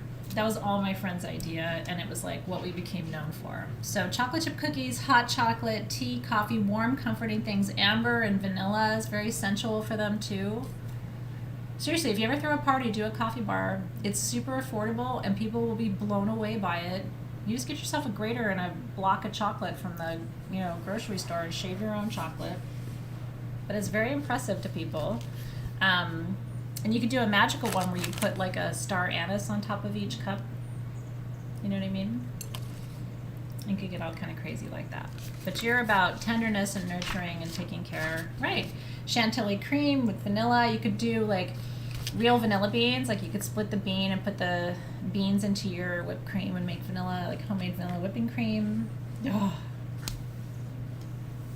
I'm into all of that stuff. Now Venus in Leo, which I'm not, is the birthday cake diva. You feel ready to receive when you feel seen, appreciated, and loved. Your heart has to be in it, and you like the big taste and the big smells, right? So it has to be over the top, not just lemon, but lemon balm, not just orange, but blood orange. Not just a 1-layer cake, but a 3-layer cake. Where are the Venus and Leos? So you have to go over the top. It's a go big or go home situation, which is funny because people always think that that's me, but it's not. Again, my Venus is in Virgo. I'm more conservative. You like personalized things and the big flavors like ginger. Like you love ginger. A lot of people don't like ginger because it's too strong. You love turmeric. Am I making you hungry? But it's true. The Venus and Leo, like, everything needs to be bigger. The taste needs to be bigger. The spread needs to be bigger. Venus and Leo wants a charcuterie, not this big, but like the whole table needs to be the charcuterie, right? And not just one type of salami, but like sopressata and a little bit of pancetta and like all the things, right? Because you got to taste the rainbow. That's your Venus and Leo. Venus and Virgo. Who else has Venus and Virgo? Where are my peeps? Me and Dave. Anybody else? Venus, Virgo? We're the lavender lemonade liege. We're open to receiving when we feel like we're doing a good job and being helpful. We want to serve you first. We do. I always get frustrated if anybody serves me before I serve them. I'm the last one to eat and take a plate of food at the holidays. And it's not just because I'm Greek, it's Venus and Virgo. I want you guys to have the good piece of the cake. I want you guys to have the first piece of the lasagna. I want to know it's good for you before I sit down and eat mine. I'm the one who'll say, I'm getting up. Does anybody need anything while I'm up? Right? That's the Venus and Virgo. So we need to, when we feel stuck, we need to do something useful. Bring food to someone else. When I was in college, my favorite volunteering job was at a women's shelter where we served food. And it made me feel like I was doing something good in the world. So we like to smell and taste things that are healing because we're healers. So we love lemons. Like lemon is my favorite thing. We listed like peppercorn, and we even like different kinds of water. Like I love water where you put cucumber slices in it or cucumber with rosemary in it. I like flavored waters. I like lemon. I like things that are very healing and very nourishing. I like to make my own tea, right? That's a very Venus and Virgo kind of thing. One of Dave's favorite things that I do is I make him chai in the afternoon, and I put fresh ginger in there, and I, not dry ginger, but like freshly grated or freshly sliced ginger, and really make it, personalized in that way, right? Stirring it with your cinnamon stick because that's healthy too, revs your metabolism. So that's us. Venus and Libra, you guys are the champagne charmers. You're open to receiving when you feel at ease and like there's balance and reciprocity. You need beauty. The food has to be gorgeous. The charcuterie has to be beautiful. You might add flowers to your charcuterie because it creates balance and beauty. You like lavender and bubbly things, but you're going to make your lavender and your champagne special, right? So you might add fun, beautiful things to your champagne glasses, or like, rim them in some fancy flavored sugars and things like that. That's very much Venus and Libra. It has to be beautiful, has to be balanced, and bringing people together. You guys are the kings and queens of the dinner parties. A dinner party at a Venus in Libra's house is something that you will not forget. Mine is forgettable. It's sweet and it's loving and it's healthy, but it's forgettable. Yours is not forgettable. Right? I love it. Joy's like, kiss, kiss, kiss. And all the champagne and all the things. Venus and Scorpio, you're the pomegranate priestess, right? Ooh, this is where it gets really fun. You're open to receiving when you're in your power. You got to feel turned on. So trust and sex and emotional bonds break down your barriers. You like dark chocolate and fondue. You like to dip things in cheese. You like pomegranates and stearax and laudanum and vetiver and the really deep, thick, resinous, sexy, sticky, like honey, everything all day long, but like honey that you're licking off your fingers. Very sexy Venus and Scorpio. Again, that's an experience you're not going to forget. I'm forgettable. Venus and Libra, Venus and Scorpio, you are not forgettable. You are unforgettable. That's the dinner party you want to go to if you're looking for a sure thing. That dinner party is ending up without clothing. The Venus and Scorpio. Sagittarius is the taco temptress. You're open to receiving when you're free to come and go. That dinner party starts when you say it does, and it ends when you leave. Venus and Sag. Who's my Venus and Sag? You need adventure, you need excitement, you want to go to a new restaurant and try what's new. If they have an appetizer that's a special, I've never done a Venus and Sag where the server comes over and goes, would you like to hear the specials? That person's always going to be like, all I want are the specials, right? Whereas I'm like, no, I just want my regular, blah, blah, blah, blah, blah. Venus and Sag is like, no, honey, tell me what the specials are. I'm the special. We're going to do this right now. So you want things you've never tried before. Tacos, but with a new seasoning, right? Like not tacos with regular chili powder, but tacos with, adobo and chipotle. You want popcorn, but popcorn with funky seasoning on it. You want coffee, but you want coffee with all the, like I said, my coffee bar thing when I was a caterer was super fun. And these were the people who'd be like, oh my God, I've never had coffee with this, or I've never tried coffee like that, right? Love to hear the specials. Venus in Capricorn, you feel open to receiving. Where's my Venus in Cap? When you feel like you're in charge. So stability, dependability, getting in touch with your senses, enjoying physical pleasure, but not overdoing it. You're very practical and pragmatic. You like kind of the basics, and you like things that give you energy. So you're the protein bar, power bar, trail mix, honey on your, granola. You like a real traditional chocolate cake, and you're about the quality of the ingredients. So it might look like a plain chocolate cake, but maybe it's made with Valrhona chocolate, right? And it's made with really good whipping cream, or like my friend Yasmina has turned me on to French butter and French baking powder, and it really does make all the difference. You can get it on Amazon, and it makes all the difference when you're baking. I didn't believe her until I tried it, and it really is better. So Venus and Capricorn would love my French, from France, baking powder and my French butter and all those things, because it's richer and it's better ingredients and the flavor is better. It looks like a regular cake, but it doesn't taste the same, if that makes sense. And then Venus in Aquarius, you're the saffron star dancer. Where's my Venus in Aquarius? You guys just like to do things kind of different, right? As with everything else. So you don't want to follow anybody's rules, but you do like to eat. I mean, these are not people who eat by themselves. Venus in Virgo, I will go out to eat by myself. I'll go to the grocery store by myself because I make friends along the way. I like to talk. But these are people who like to be with a group. They like to be in a fun, exciting ambiance. And they want things that are like out of the ordinary. So, candy, but like the new candy, something that's different. They also like things that are very sensual and are aphrodisiacs. So they love ylang ylang and saffron, which is really exciting and expensive and rare. If you've never had rice with saffron and turmeric, again, being from Middle Eastern Greek cultures, like this is kind of a staple in our diet, but it's very exotic, totally different flavor.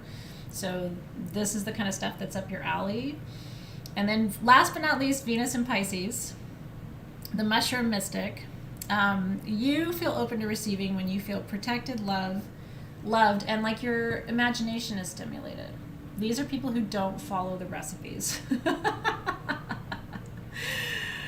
It says half a cup. It will be better with 3/4 of a cup, right? That kind of a thing. So you like magic. You like things that are going to take you to Funky Town, right? So you love your mushrooms and your blue lotus.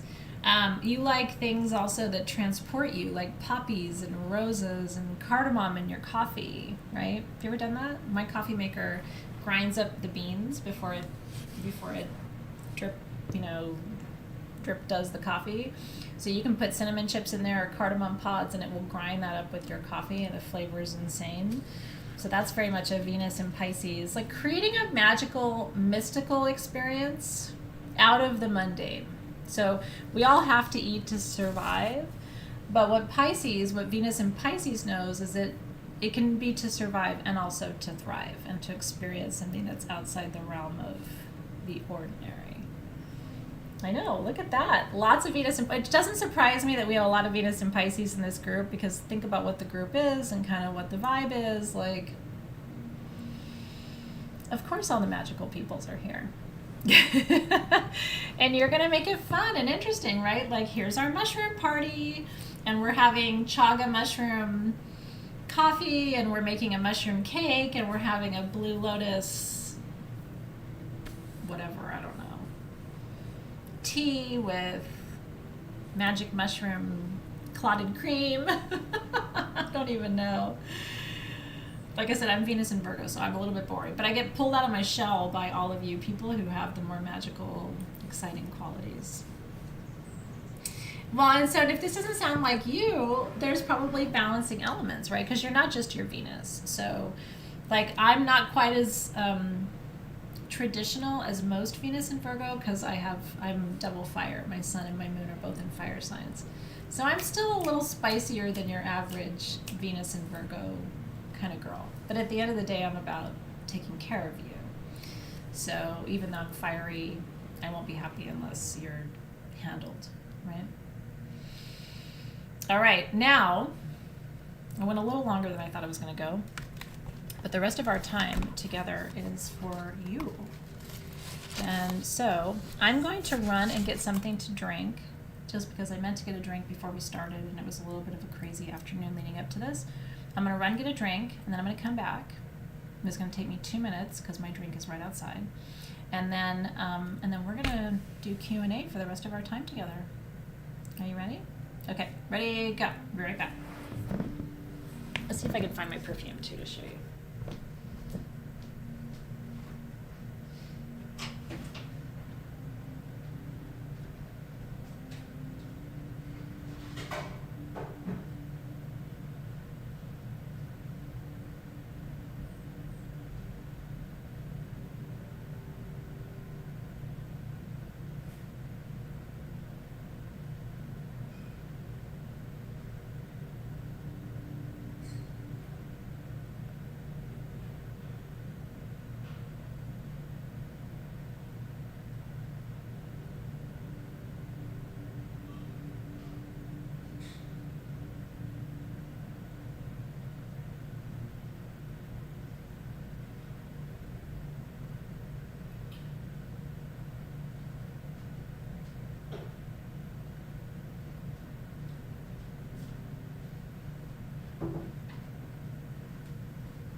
This is strawberry guava Celsius, little energy drink.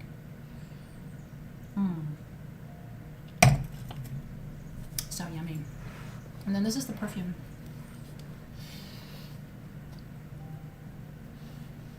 Isn't that beautiful?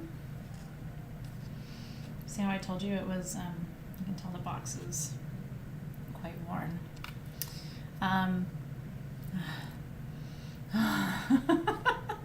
But see how I told you it was almost black? And then if you go to a department store today and buy a modern bottle, it's not this color, and that's because this is the original. So Dave has a whole technique that somebody taught him how to open the bottle because it's so old it's sealed. This is from 1970. Isn't that beautiful? The original Mille perfume by Jean Patou. Yeah, that was my birthday gift.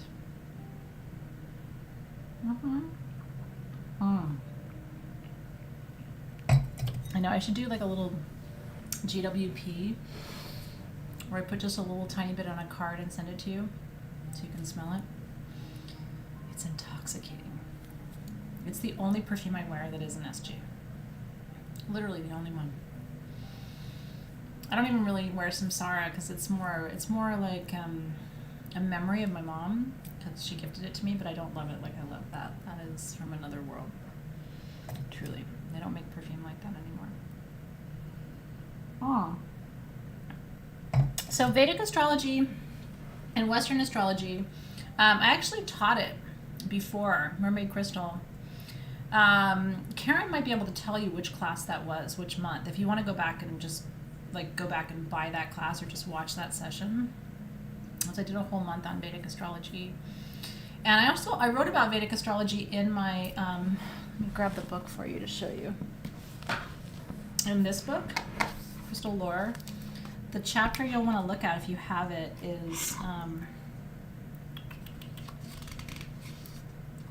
chapter 3. And the page you'll want to look at is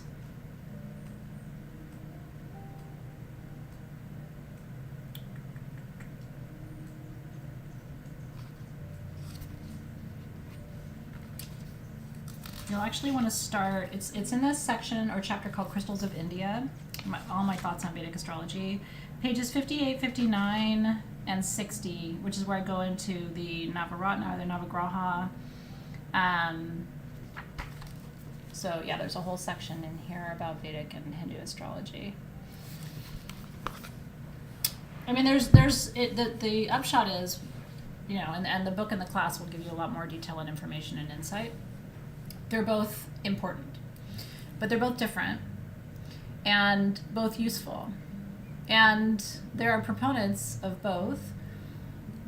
And I don't find them in opposition to each other. Actually, I think they're complementary. But the Vedic astrology is interesting because it's more directive about which gemstones to work with, because of course they align to the 9 planets, and the 9 planets each have their own properties and their own gemstone correspondences and all of that too. So yes, if you have the book, those are the pages that I would look to for all of that information on Vedic. Yeah. How long do perfumes last? Some of them last a really long time, especially if they're made with good ingredients and real essential oils. Sage Goddess perfumes usually have a really long shelf life. I still have my original bottle of Dea that I made when I was 16 in the original bottle, and it still smells good. And I only wear patchouli that's 10 years old or older. That's why there's something at Sage Goddess called Athena's Favorite Patchouli. It's aged. I don't like patchouli that's younger than 10 years. I know that sounds really picky, but it smells completely different if it's 10 years. If it's been distilled for more than 10 years, or if it's been distilled for less than 10 years, it doesn't smell the same. And I don't like it. So most good perfumes and essential oils, you'll have them for a while. I still have original bottles of all my favorite SG perfumes. My original Magica Rosa from 2012 smells better today than it did when I made it. A true story. So yeah, so Emily's asking about activating these gifts. And that's why I was trying to teach you, if you missed any part of the beginning of the class, you should go back. Because the whole first part of the class was really about working with your breath and the parasympathetic and the sympathetic nervous systems, and that's all part of the activation, Emily. So the most important thing you can do in terms of activating clairalience and clairgustance, and I know this sounds silly, in addition to everything I taught you for the first part, is to become conscious and present and aware. Most of us rush through this life, don't we? How fast can I do this? You know, I'm going as fast as I can. I'll be there as soon as I can. I'm almost done. Like, we spent our whole life saying those things. We inhale food, right? Kids need to learn this too because they've got to slow it down. The process of activating gifts of taste and smell is about bringing consciousness to it, slowing it down. When you cook, it isn't just about adding salt and then tasting the final product. It's like, taste the salt. And my friend Yasmina, if you don't follow her, you should. And the reason I'm telling you this is, do you know what I do every night when I'm done working? The first thing I do, might sound funny, I go to her Instagram and I look at her stories. Because every single day she cooks her food herself at home.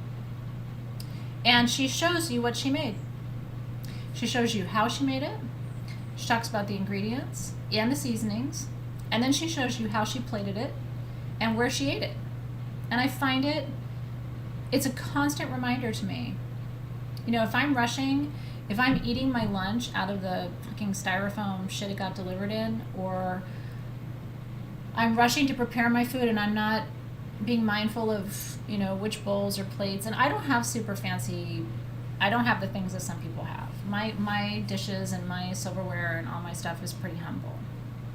And the dishes that we eat on every day are Fiesta ware. I don't know if you know what that is. And the reason is my mom bought it for Dave when the kids were tiny. For Christmas one year, she bought us a set of Fiesta ware. And I've added pieces to it because she just bought us like a basic service for 8. But that's what we eat on, but whatever, you know what I mean? But I noticed, today I'm eating out of the red bowl, so this food is, I randomly chose the red bowl, so this food is going to be more nourishing for my root chakra. I randomly chose the purple bowl, so I'm intending that this food is going to be more nourishing for my crown chakra. And again, that might sound dumb, but it's kind of how I started to live my life. And then in the last couple of years, again, nothing I own is super fancy, but I have started to go on eBay, and when I'm bored or have free time or a few extra dollars, I never spend more than $10 on anything on eBay. And I do enjoy a nice auction because I get excited to win things. It's so silly. But getting a new little plate, you know what I mean? And everything I have is mismatched. My little pottery that I collect, it's one of these and one of that and one of those and one of them. It's not, I don't have a set of anything other than my Fiesta ware.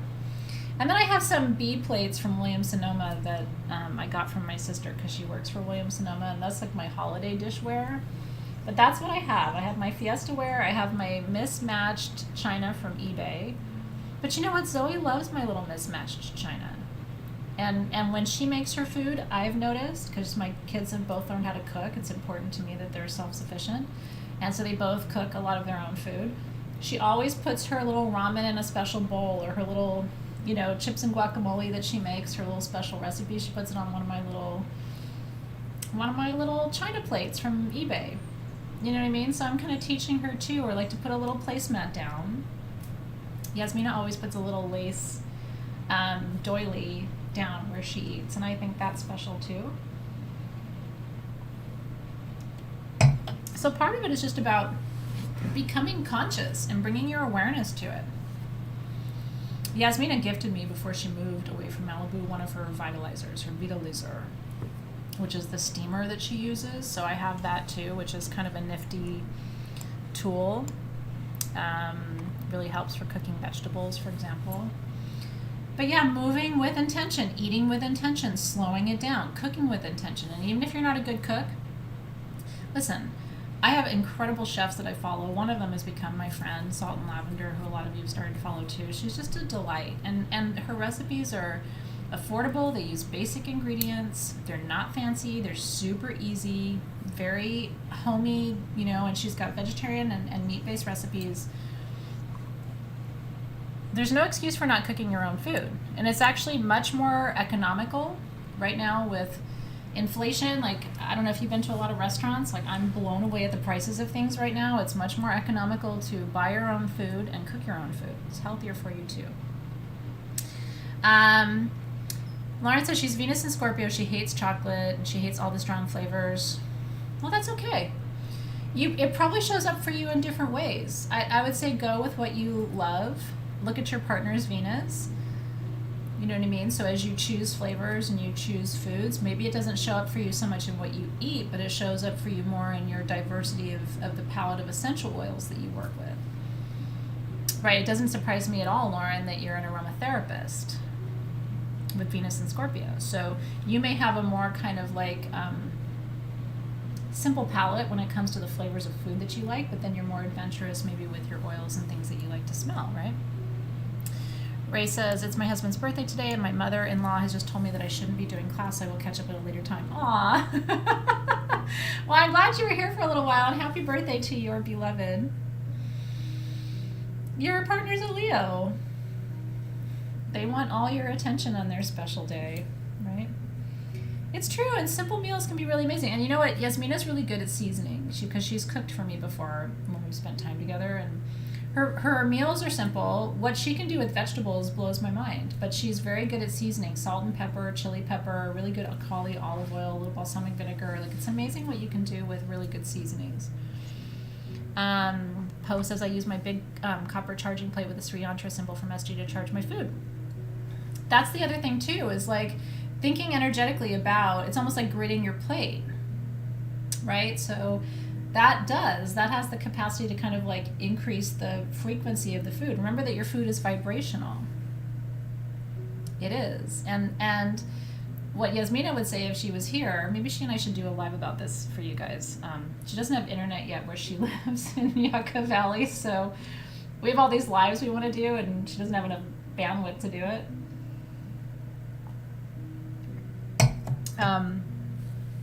But yeah, I mean, she would say, don't overcook your food.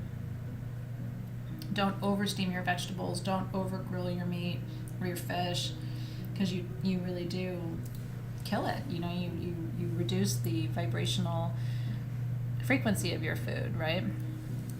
Lori says, I've been smelling a burned smell ever since beginning ancestral work. Not sure if it's related or if the smell is health related. How can we tell? Interesting, right? Just pay attention.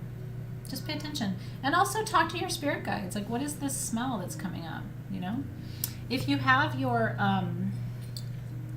incense for this month, might be fun while we're talking about these things to burn it, if you have it, too. The Gugal incense is used in Ayurveda to heal physical and spiritual health problems. And it comes from Pakistan, which of course, as you know, is India adjacent. So you find Gugal in the south of Pakistan, which is adjacent to the north of India. So I'm just lighting my charcoal real quick. There we go. I'll show you over here. This is where having one of those little incense spoons comes in real handy if you have it, or something else because the incense is it's sticky and kind of resinous, so you kind of got to get in there and just get a little piece. A little goes a really long way.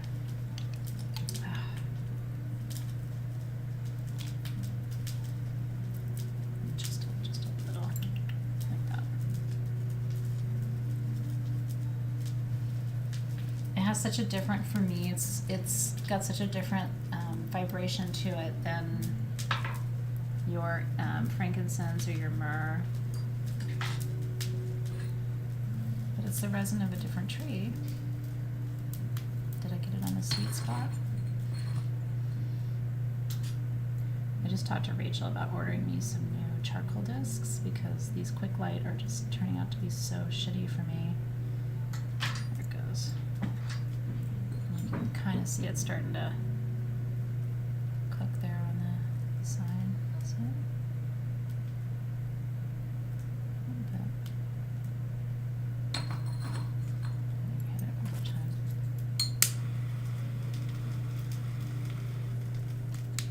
There we go. Yeah, there we go.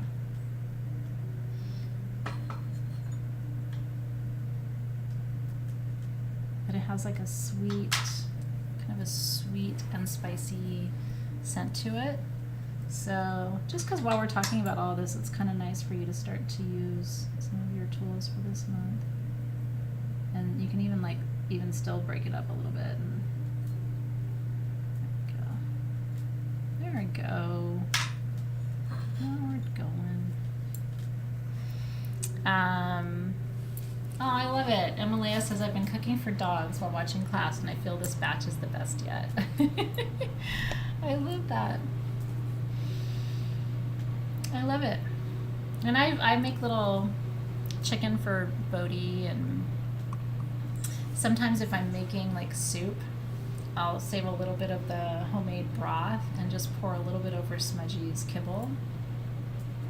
They love it, you know? I don't know, there's just, I do. I think it's beautiful to cook for the people that you love and the animals that you love, and people think cooking has to be so complicated, and it really doesn't. Like, the first thing I ever learned how to make from my grandma was chicken soup. And it's super basic. But if you learn how to make a really nice chicken soup, or if you're vegan, make a really nice vegetable soup, you know, or start with coming up with your own marinara sauce recipe, which is also very simple, but you can come up with your own kind of custom, like certain kind of oregano that you use, or maybe you know, your own rosemary that you grow and dry, or something that's special to you, or it's the way you know, chop your garlic, or you grow your own garlic, or something like that that makes it unique to you too. Aww. Thank you, Emily, for that. That's very special and beautiful. And I'm glad you're liking the resin too. Yeah, seafood cocktail fork works real well. I like that. Or sometimes you have like some of you have told me that from your grandmother or great grandmother, like you have these little tiny spoons that they used to use for tea, or like little sugar spoons and stuff. Like, it's fun if you have, it's a way to bring some things from your family into your magical practice. So yeah, learning to make bread, right, Rita? And baking bread is so incredible. And one of my favorite stories from my dad, incredible stories really, you know, when you ask your living elders about their memories of food, you know, it's amazing to hear my dad tell the stories, you know, because in my family, they used ash as sort of a leavening agent for bread. And so my dad, because he was the youngest, he's like, I used to get stuck with this chore, but in hindsight, it was such a powerful memory. He was the one who was sent to gather up the ash and bring it home for his mom to bake bread. And he said, I remember the same little path I would walk to go and get the ash and bring it back. And yeah. Jiffy muffin mixes do count. Do you know that one of my family's favorite dishes that I make at the holidays is corn pudding with Jiffy muffin, corn muffin mix, cornbread mix. You add creamed corn and regular corn and sour cream and butter, and it's the one thing on my Thanksgiving table and my Christmas table that never has leftovers. It's the first thing Dave dives into and the kids dive into. They love my Jiffy cornbread corn pudding. And again, literally, it's a can of cream corn, a can of regular corn, the box of the corn, Jiffy corn muffin mix or whatever. I have it downstairs in my kitchen ready to go all the time, and sour cream. I use real full fat sour cream and a little bit of cheese, that's right. It's so good, and it's my family's favorite thing. I try not to take it personal, because sometimes I make these really elaborate, like from scratch things, and I'll look over and like nobody's touched it, and then I look over at my fucking Jiffy corn pudding, and it's like people are scraping the side of the, you know, of the pan, and I'm like, well, shit. I guess that's better than my from scratch things, right? I don't remember what this recipe calls for. Is it 8 ounces of sour cream or 16? I think it's, I want to say it's 8 ounces of sour cream. It's so, I mean, seriously, if you Google Jiffy corn pudding, it'll give you the recipe, and it's like 5 ingredients, it's 1 bowl, you mix it, you dump it, you cook it, and literally the family will be like licking the spoon from this like Jiffy stuff, right? You don't even need me to make it for you, honey. Listen, I don't care if you can't cook at all. You can make Jiffy corn pudding and your family will be scraping the side of the damn casserole pan. Hillary says, I have a very keen sense of smell, and if there's aroma I don't like, I feel repulsed. Yeah, that's true too. And you know, pregnancy can actually exacerbate that. And people ask me why. It's because a pregnant woman is more intuitive than a non-pregnant woman. I'm sure you know this. I know you're not talking about that, but I wanted to mention it. One of the reasons when we're pregnant, because it happened to me too, we get repulsed by things because our body doesn't need it. So it's our intuition not telling us not to eat it. And then if we smell it anywhere, we will literally get physically sick until we're done being pregnant. And it's all because your intuition is so heightened during pregnancy to keep you safe and your baby safe that it's a crazy thing. So that happens, and it happens to very psychic people too who are not pregnant, but some people who are not super psychic but get pregnant and they're like, if I smell chicken, I'm gonna throw up. It's because you're not supposed to have chicken. And your body is like, we're not doing that, right? I don't know, Sly, I'm telling you, I'm a texture person too. That corn pudding will curl your toes. I'm just telling you, give it before you deny it, try it. But don't get your feelings hurt. I know you're not pregnant, but I was just sharing that with you. But don't get your feelings hurt if you're like me and you're like, but you didn't like my goat cheese tart. And it's like, no, but I love your corn pudding. Whatever. Right? Isn't that interesting? I was nauseous all of the time, both pregnancies. Honestly, it's part of the reason why I only have 2 kids. Mama wasn't going to do that again. So yes, if you feel physically repulsed, Hillary, not pregnant, it is part of the gift, because it's also, remember, smells are not, we're not attracted to smells only, we are also repelled by them, and it's to either call something toward you or push you away from something, right? As with all aspects of your intuition. So certain things are going to call you forward because they're good for you, or you need them, or the universe wants you to work with them for some reason, and then certain things are going to repel you. But the same happens with all of our psychic gifts, right? We're around somebody and something tells us, get away from this person. And they're talking to you and they're nice. But that's your clairsentience going, I gotta, you know. And as I get older, I'm more comfortable saying, this is a really interesting conversation. I'm so sorry I have to go. I'm late for something. Or not even making up a story, just saying, you know what, I'm so sorry I have to go, but thank you so much for taking the time and taking a big step back, because it's your psychic gifts telling you, no matter how much fun you're having or you enjoy this thing or whatever, if you're being repelled by it, there's usually a reason. Yeah. Renee says, before smelling the herbs, I asked my soul, do we hold any memories? Annis, I felt like someone was drowning me. Google the presence of my great grandma. Let me go back. I think this is really beautiful, Renee. Let's incorporate this into our practice. So here's the question again that Renee was asking before she smelled her herbs, right? Do we hold any memories together? This is the carom seeds.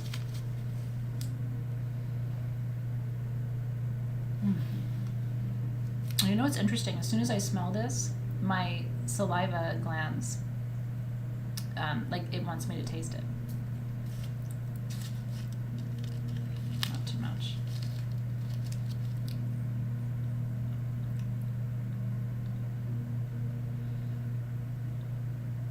Oh, that's interesting. Have you tried these yet?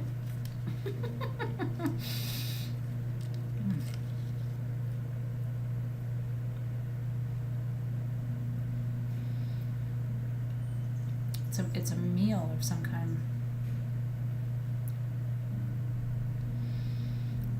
If you really chew into one of these seeds, there's the most refreshing aftertaste. Almost minty, like herbaceous. Anyway, it's fun. This is why I think it's cool to have this period where we dialogue and have a little Q&A, because I wouldn't have thought to ask that question, but what a beautiful exercise. Do we hold memories together? It's kind of yummy.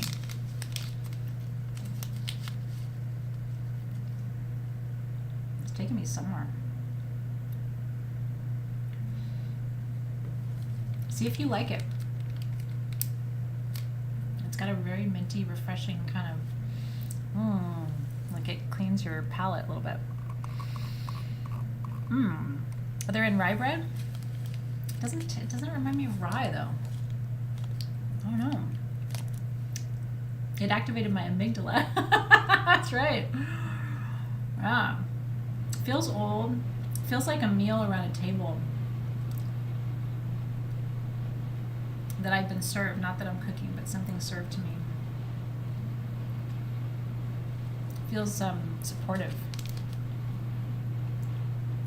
We'll talk more about all of these in session 3. But yeah. Pretty cool, right? Judith Walter says, part of my wedding was taking leaves from a mint plant to remember to keep our marriage fresh. I like that. Yeah, I'm eating the ajwain seeds, carom seeds. It's one of the little packets that we sent you with your tray this month. Carom. Did you try it? It's nice, right? Yeah. Let's see. Joanne says, I remember the first time I tasted something. One of my cats licked my bar of soap and looked at me. I tasted it, blew my mind. Like in a good way or not a good way? In my house, like, the soap is pretty much edible. You know what I mean? So, but I haven't had my cat lick soap. That's interesting. This is not psychic or special at all, but Smudgy likes to lick potato chips and Cheetos. And he's very scientific about it. So he'll lick one side of a Cheeto, and he wants me to turn it, so he can lick the next side and turn it until it's not orange anymore. He licks all the cheese powder off. I don't think that's a special gift at all. I think he just likes salty, cheesy things. But it does kind of crack me up. Angel says, I have this gift, but about 70% of all I smell is unpleasant, either like trash or burned or chemical. How do I consider what's coming up? That might be an interesting dialogue to have with your spirit guides. You know, if a lot of what you're, and remember too, sometimes how we smell things is a result of physiological processes that are going on too, right? Like a metallic taste in your mouth can signal certain kind of health challenges. So I'm really lucky. My primary care physician, who I get to see on Friday for my annual visit to him, loves to have these super rando conversations. He's one of those old-timey doctors. He's about to retire. I don't know what I'm going to do. He's been practicing medicine for over 40 years. But he makes each appointment an hour because he knows he talks, and his patients like it. So he only sees a certain number of people a day, so it takes a while to get in to see him. But I always end up having these really fun, random conversations with him about stuff. I'll ask him when I see him on Friday, and I'll let you know what he says. He's so smart. I love my doctor so much. My favorite story about him, because again, when we've been talking over the years, it was really hard because he took care of my mom for the last 35 years before she died. And I was the one who had to call him and tell him that she passed away. He had seen her right before she went into the hospital. And you know, most doctors are kind of clinical. You know what I mean? He wasn't. He fell apart on the phone. He just kept going, oh my God. Oh my God. Oh my God. I'm so sorry. I thought she was going to be fine. I just saw her. That should not have taken her. Oh my God. Oh my God. Oh my God. Oh my God. He really freaked out. But he wasn't going to go to medical school. He's one of those people who's so smart that he like memorizes phone books. And he was going to, he was either going to be like a mathematician, like just like a crazy math in a lab somewhere doing like theoretical math. And his counselor said, with your memory, you should become a doctor. And he was like, yeah, but I'm not about the money, and I'm not interested, I don't think, and really like, I don't have a good bedside manner. And his counselor talked him into going to medical school, and he's taken good care of my whole family for almost 4 decades. Lala says, ever since my gallbladder removal, the thought of fried chicken turns my stomach. Oh, interesting. So that was the last thing you ate before your surgery. And think about this too, right? So we can have clairalience that's connected to trauma, where we associate a certain food with a certain time and a certain thing, and then we don't want to eat that anymore. Yeah. It was interesting because an example of this is last night, not trauma, but like for my birthday dinner, I ate a lot of steak. And I don't normally eat a lot of red meat. In fact, before last night, I don't remember the last time I had red meat before that. Maybe months. I don't know. I don't eat a lot of red meat. For whatever reason, I just don't feel connected to it. And I didn't feel good last night. It was too much for my system. My body, I digested it, but it was like my body was just like, oof, that was a lot.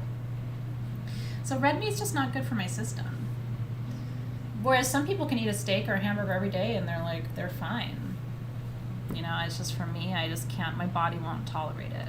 I can't even eat a lot of protein in general. I don't eat a ton of chicken. I don't eat, if I order like a chicken pizza, I will take 75% of the chicken off of it before I eat it. Because it's just too much, too much protein is too heavy for my system. Okay, Kaz, I want your beetroot and goat's cheese tart, because goat cheese and beets is my favorite combination. With some balsamic vinegar, it's like a reduction. Suzanne Summers, I don't know if you know who she is. Her company makes these balsamic vinegar reductions. They're like the best thing you've ever had. And one of them is a black cherry. It's a cherry balsamic glaze. And even on ice cream, it's good. But you get some really fresh beets and slice them and put some goat cheese on that, and then her cherry balsamic reduction is insane. I highly recommend going to her website and getting one of her balsamic vinegars. She's got a bunch of flavors, so I don't know how you choose. I have her basic and I have her cherry, and the cherry is seriously on vanilla ice cream. Lord have mercy. Stuffed zucchini flowers with goat cheese, yes. Florida calabaza, right? When I go to Mexico, Florida calabaza is one of my favorite things to have. Yeah, that and mole poblano are my favorite Mexican foods, like authentic Mexican in Mexico. So Florida calabaza is amazing, and they stuff it in Mexico with cotija and what's the other? Queso fresco, which you really can't get here in the U.S. There's a Mexican market where I live, you can get it, but it's so good. Yeah, seriously. Suzanne Summers balsamic vinegars. I know it sounds crazy, fucking good. You will thank me for that. And toasted walnuts, that's right. Let's see. Catherine says, I think that might be why I haven't eaten eggs since I was about 7. My mother got mad at me because I wasn't eating them, and then I had to, and I haven't touched one since. And that's why, for me, with my kids, I have tried not to micromanage their food choices. I've tried really hard not to micromanage it, because what I found is I don't want to tell them you have to eat this or you have to try that. I always say, if you trust me, give it a go. But if they really say no, which they do sometimes, I kind of try to let it go, because I don't want to say, oh, you have to try this, and then they hate it, and then they'll never try it again. Beets, I almost gave up on beets because my mom always served canned beets. And canned beets are not the same as fresh beets, and I didn't know that. So I thought canned beets taste like shit, and they do. Until I was an adult, and somebody was like, try this beet salad, and I was like, oh, no, I don't do beets. And it's but it's not like mom's canned beets where you can still see the ring from the can in it. It's a totally different experience, so. Yeah, it's try it, and if they don't want to, then, all right, that's okay. Yeah. Mole in Mexico is, yeah. Oh, you made my peach bread pudding with brioche? Wasn't it so good? There was nothing left of that, and it's so funny because Nick, the next day, or 2 days later, because I took a serving to Nick, or to Dave at the office, and I took a serving, that was Nick, I took a serving to Dave at the office so he could have some at the office, and I took and he had some here, and then I made a big portion for my dad, and I put 2 more in the refrigerator, and Nick was eating it for breakfast. And so the 3rd day he opened up the fridge and he's like, "Where's the bread pudding?" And I was like, but I made it with fresh peaches, so I don't have any more fresh peaches. Look at the fun recipes in the feed. Like, this is so exciting. Oh my God. Yeah, fresh beets and canned beets are not the same thing, but nobody told me that. And my mom's canned beets tasted like just absolute shit. I don't care how much goat cheese you put on that. It still tastes like shit, you know? Yeah. Oh, Mackenzie. Truffle's real good. I like to get my own black truffle and make fresh pasta with truffle, like freshly grated truffle with some really good Parmigiano Reggiano. Yep. Yeah, isn't that interesting, Nancy? Well, and so one of the things you can do, it might actually be really cool, you guys, to do the amygdala clearing, if you guys are open to it. Because if we do a little bit about, because again, the amygdala in your brain, and Karen, let me know if you need me to pull up a picture or if you've got one that you can post in their classroom. But again, the amygdala is holding your unconscious memories. And so if we clear some of that scripting that's in there energetically, it might allow you to reorient yourself relationally to some foods that, got pushed off your plate, metaphorically, right, during childhood, when it was like, no, you're gonna eat that. A lot of us grew up with parents who went through starvation. Like, my parents both did not have enough food to eat as children, in an extreme way. Like, my dad had to eat grass, and I mean, it sounds terrible, but they had to eat, they had to consume animal blood for protein. That's how bad the war was when my dad was little. So both of my parents were highly malnourished as children, and so they had this thing of like, you're going to finish what's on your plate. And I just have not wanted to do that, with my kids, because it's like the whole you're going to finish that thing creates trauma. Because now you're looking at this plate and you don't want to eat this, and it's like, but you've got somebody telling you have to. Yeah. Maybe you want to do the amygdala clearing for session 3 for our meditation this month. Might be a really interesting exercise to go into our brain and kind of rewire it. I don't know. Let's do it for session 3 and see if it changes. Let's see if it changes your relationship to food and to taste and to smell, and to this idea of like, you're going to eat it, no, you've got to eat it kind of thing. You know what I mean? Let's see if it changes you relationally to that. I can't just clear it for you. I would if I could, but I can't. Yeah, I can't change it for you. But let's do that. I don't want to take our time with Q&A today to do it, but let's do it for session 3. If you're into it, at least for part of it. Session 3, let's do it. Let's see. Yeah, it's the same. Me too, Catherine. That's what I did with my kids too. And I have gotten frustrated where it's like, really, you still won't try it? But the thing is, certain tastes are more mature. And I will say this too, I do think certain foods have different vibrations, and so that's been my experience too, is that you can end up having a vibrational experience with a certain food that you're not ready for. Does that make sense? So sometimes I think, like, I've learned as a parent that my kids self-regulate. If I can trust their systems and their wisdom and their intuition enough, they will self-regulate.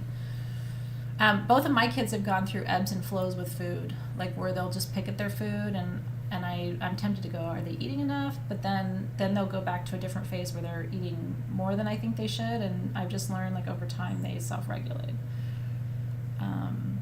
Calla Lily, I see you. Yeah, but the struggle to afford food and provide food for children, we haven't. Some people in this community have experienced that in this generation, but for a lot of people, that was a generation back or 2 generations back where literally putting food on the table was very difficult. And now we're going through, another recession where the cost of food has just jumped. And so people are going for less healthy choices but more affordable choices because of the economy, which that's just how it is, right? And so sometimes it's a matter of taste, and sometimes it's a matter of what we can afford to put on the table, and trying to keep those options as healthy as possible. So yeah, there are foods I don't like for sure. Yeah. It's interesting, Hillary. Interesting hypothesis. Wouldn't it be interesting to think whether clearing the amygdala could help with food allergies? Because what's a food allergy, right? Sometimes they seem to come out of nowhere, don't they? It's like, why am I all of a sudden allergic to this, or all of a sudden I can't tolerate that, or all of a sudden I used to be able to eat this all the time and now I get like hives or whatever. Like, have you noticed that? Food allergies will like come on real quick and then all of a sudden they don't have it anymore. My mom was allergic to chocolate for like 10 years. And then one day we had something, I don't remember what it was, and she tried chocolate again and she had no reaction to it, and then never had a reaction to it again. Was it energetic? You know what I mean? Like, it's a very interesting conversation. So as we do it for session 3, I want to hear, like, yeah, because and Hazel's talking about histamine intolerances, right? So it's interesting. But again, if you think about your food being vibrational, your food is impacted by where it's grown, who grows it, and what kind of chemicals are incorporated into the growth process too, right? I don't know, I'm fascinated by this. I think we should give it a go and see how you do. And then, because I think this is all related. Clairalience and clairgustance isn't just, oh, I smell my grandma because the room smells like her perfume, right? It's more complicated and more nuanced than that. And it isn't just the smell of an oil or a perfume or a flower or a resin, but it can be the smell of a meal, right? And that can be a positive experience, and it can also be a challenging experience, as we've been talking about today. So, and I absolutely agree. Lisa Lopez said growing your own produce feels high vibrational. Growing your own herbs. I've told you this story so many times, how my dad, for the longest time, was growing his own oregano and then drying it for me, and I had it in a little jar. So when I would make my marinara, or my, homemade meatballs or whatever, where I would use his oregano or, meatloaf, for example, it tasted totally different. And then when I switched back to store-bought dried oregano, it was like, that's not Dad's oregano, So it's, even just growing your own herbs is super high vibrational. Wow, Mackenzie, that's really intense. Yeah.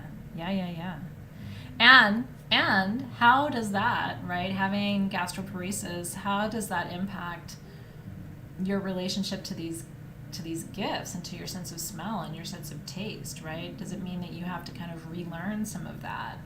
And then in the relearning of it, does it recalibrate it for you? So it's almost like you're reorienting yourself to those gifts, right? I find this fascinating. I hope you guys find this interesting too. This will be the only month this year when we talk about food. But what's interesting about the connection to Pakistan, if you're curious about that, is, and Raza, my dear friend Raza, who is just leaving Pakistan now, he's been there for 2 or 3 weeks, and we've been on WhatsApp every day. And he's been sending me pictures and videos, and Alexis is putting it all together in like a little collage video for you. But so much of the culture of Pakistan is food. It's how the family gathers, it's what's happening in the markets, it's the amazing man that he goes and gets his food from some days, has had the same little outdoor kitchen where he's been cooking for over 30 years, and making the same bread with the same recipe, and it's an amazing culture that really is so connected to food, and where everything is homemade and homegrown, and there's so much pride. Very much like Greek culture too, I think. Oh, you grow your own horseradish? I love horseradish. I really do. They had a homemade horseradish sauce last night at the Avra, where we went for my birthday. Is my favorite Greek restaurant in LA. We just don't go there very often because it's a drive and it's a little on the pricey side. But they make their own horseradish sauce, and literally I was like, Like licking it off my fingers last night. So good. And their tzatziki I'm a tzatziki snob, and theirs is the best. I think so. Yeah, I absolutely think so. So Sally said, Athena, what about people who've had transplants and will smell or taste differently? Do you think that could be the recipient Claire gift? I do. But if you think about it, when you're on the receiving end of a transplant, you are really working with somebody else's organs and their energy, right? So, so good. There's a real diversity. It's highly Muslim in Pakistan, by and large. It's a Muslim country, yeah. That was your dad's favorite condiment? So good. I like it because it just clears the shit out of your sinuses. Like, seriously, I had a little, I was a little congested, and after all my horseradish last night, I was like, I can smell clearly now, the rain is gone. So good. Tell me, Nancy, what you don't understand. Let me see if I can sort it out for you. Karen says, my 5-year-old autistic grandson only drinks milk and eats Cheez-Its. Is suspicious of all food. We'll eat a plain Cheez-It, but not one with a character on it.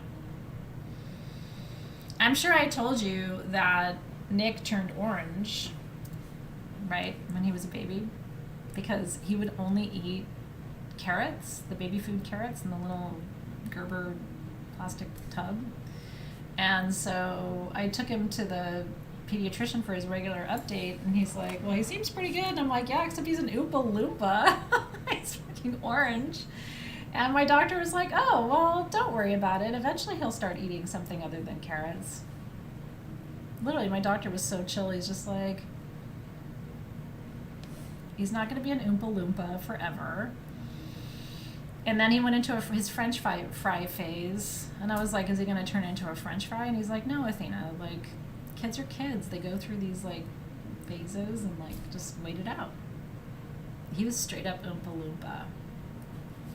But Nick loved his carrots. He would see them in the cabinet and go like this. Just all he wanted was carrots. Your son had the same thing, Jerry? Oh my God, I'm not alone. My son was 2 in his Oompa Loompa phase. I didn't feel like a good mom. And then we went through our Taco Bell phase. This is terrible, but one time I took him to Taco Bell and I ordered a bean and cheese burrito, and I took it home and I opened it up and I gave him the spoon and I let him scoop out the beans and the cheese. And so he asked me what that was, and I said, that's a burrito. And he goes, oh, Beto. And then every time we would drive by a Taco Bell, he would go, Beto, Beto. And if there were strangers in the car, they'd be looking at me like, Mom of the Year over there. Kids living on carrots and Betos. But he doesn't eat carrots anymore. I love it. I love it. I love it. Interesting. Yeah, Laura says one of the kids that she worked with autism would only eat bacon bits. It's interesting to me, the relationship between autism and food choices and also food tolerance challenges. I find that interesting because I've heard and seen a lot through my clients, Very, very interesting how that impacts food choices. And it leads me, because I think of autistic kids as being highly intuitive, highly vibrational, functioning on higher levels of conscious awareness than the rest of us. And so when they narrow their food choices and food options, part of me is like, what's the relationship there between the psychic intuitive gifts and abilities, the vibrational abilities, and the food choices, right? Fascinating. Mastic, yes. Mastic is very, very, very powerful. Mastic is... I'll give you the botanical name of mastic. I'm going to pull it up real quick. Mastic is very holy and very sacred. It's from the acacia tree, Acacia.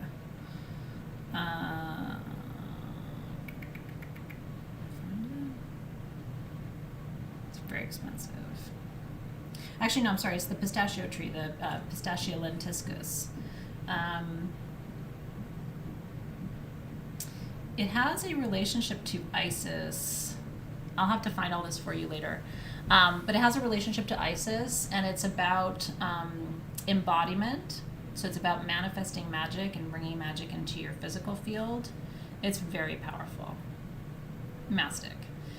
We did mastic. I found this, and don't ask because I'll never be able to find it again. The company that I got it from closed during COVID. They had pink mastic. I'm not kidding you. I ordered it at the beginning of COVID from this company, and they shut down because their supply chain shut down and they couldn't survive it. And when it arrived, it came in this clear plastic container, and it was this color, you guys. It was literally like a salmon pink, the mastic, and it was crystal clear. I mean, it looked like some of the most beautiful mastic resin I've ever found. And we ground it and powdered it and put it into something for you. I'm trying to remember what we used that pink mastic for. It was so beautiful. And then the whole company closed down because of supply chain problems after COVID, which happened to like 2 distilleries I was working with at the time. Oh, thank you, Vanya. Christy says, my son is high-functioning autistic and he would not eat at all. Now he will try everything and eats like a champ. Isn't that interesting? And so he shifted. And I wonder what you may not even know. Joanne says, as a behavior consultant, I work with a lot of families with kids with autism. Food is often an issue. I believe those with autism are the next step in evolution, but they don't fit into our world. That's what I think, too. Yeah, mastic is a resin from a tree, and it's absolutely beautiful. But I had never seen that kind of salmon pink mastic that I found before. Super powerful, super beautiful. I'm glad you like it, Renee. Can you measure a person's vibration? Scientifically, in third dimension, no. Not that I'm aware of.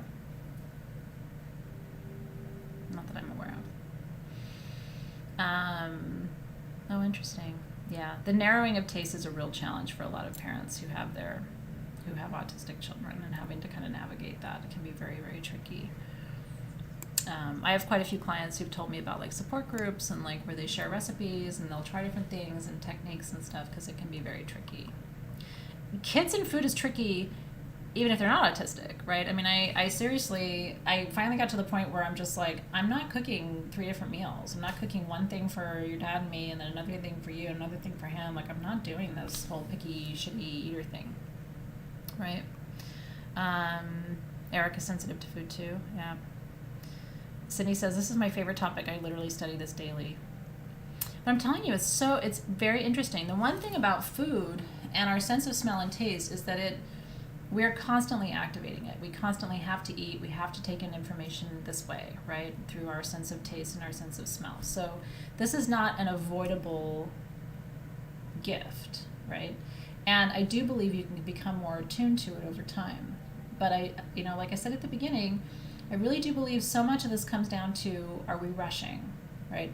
Are we taking the time to smell the food that we're preparing? Are we taking the time to smell the herbs that we're cooking with, right?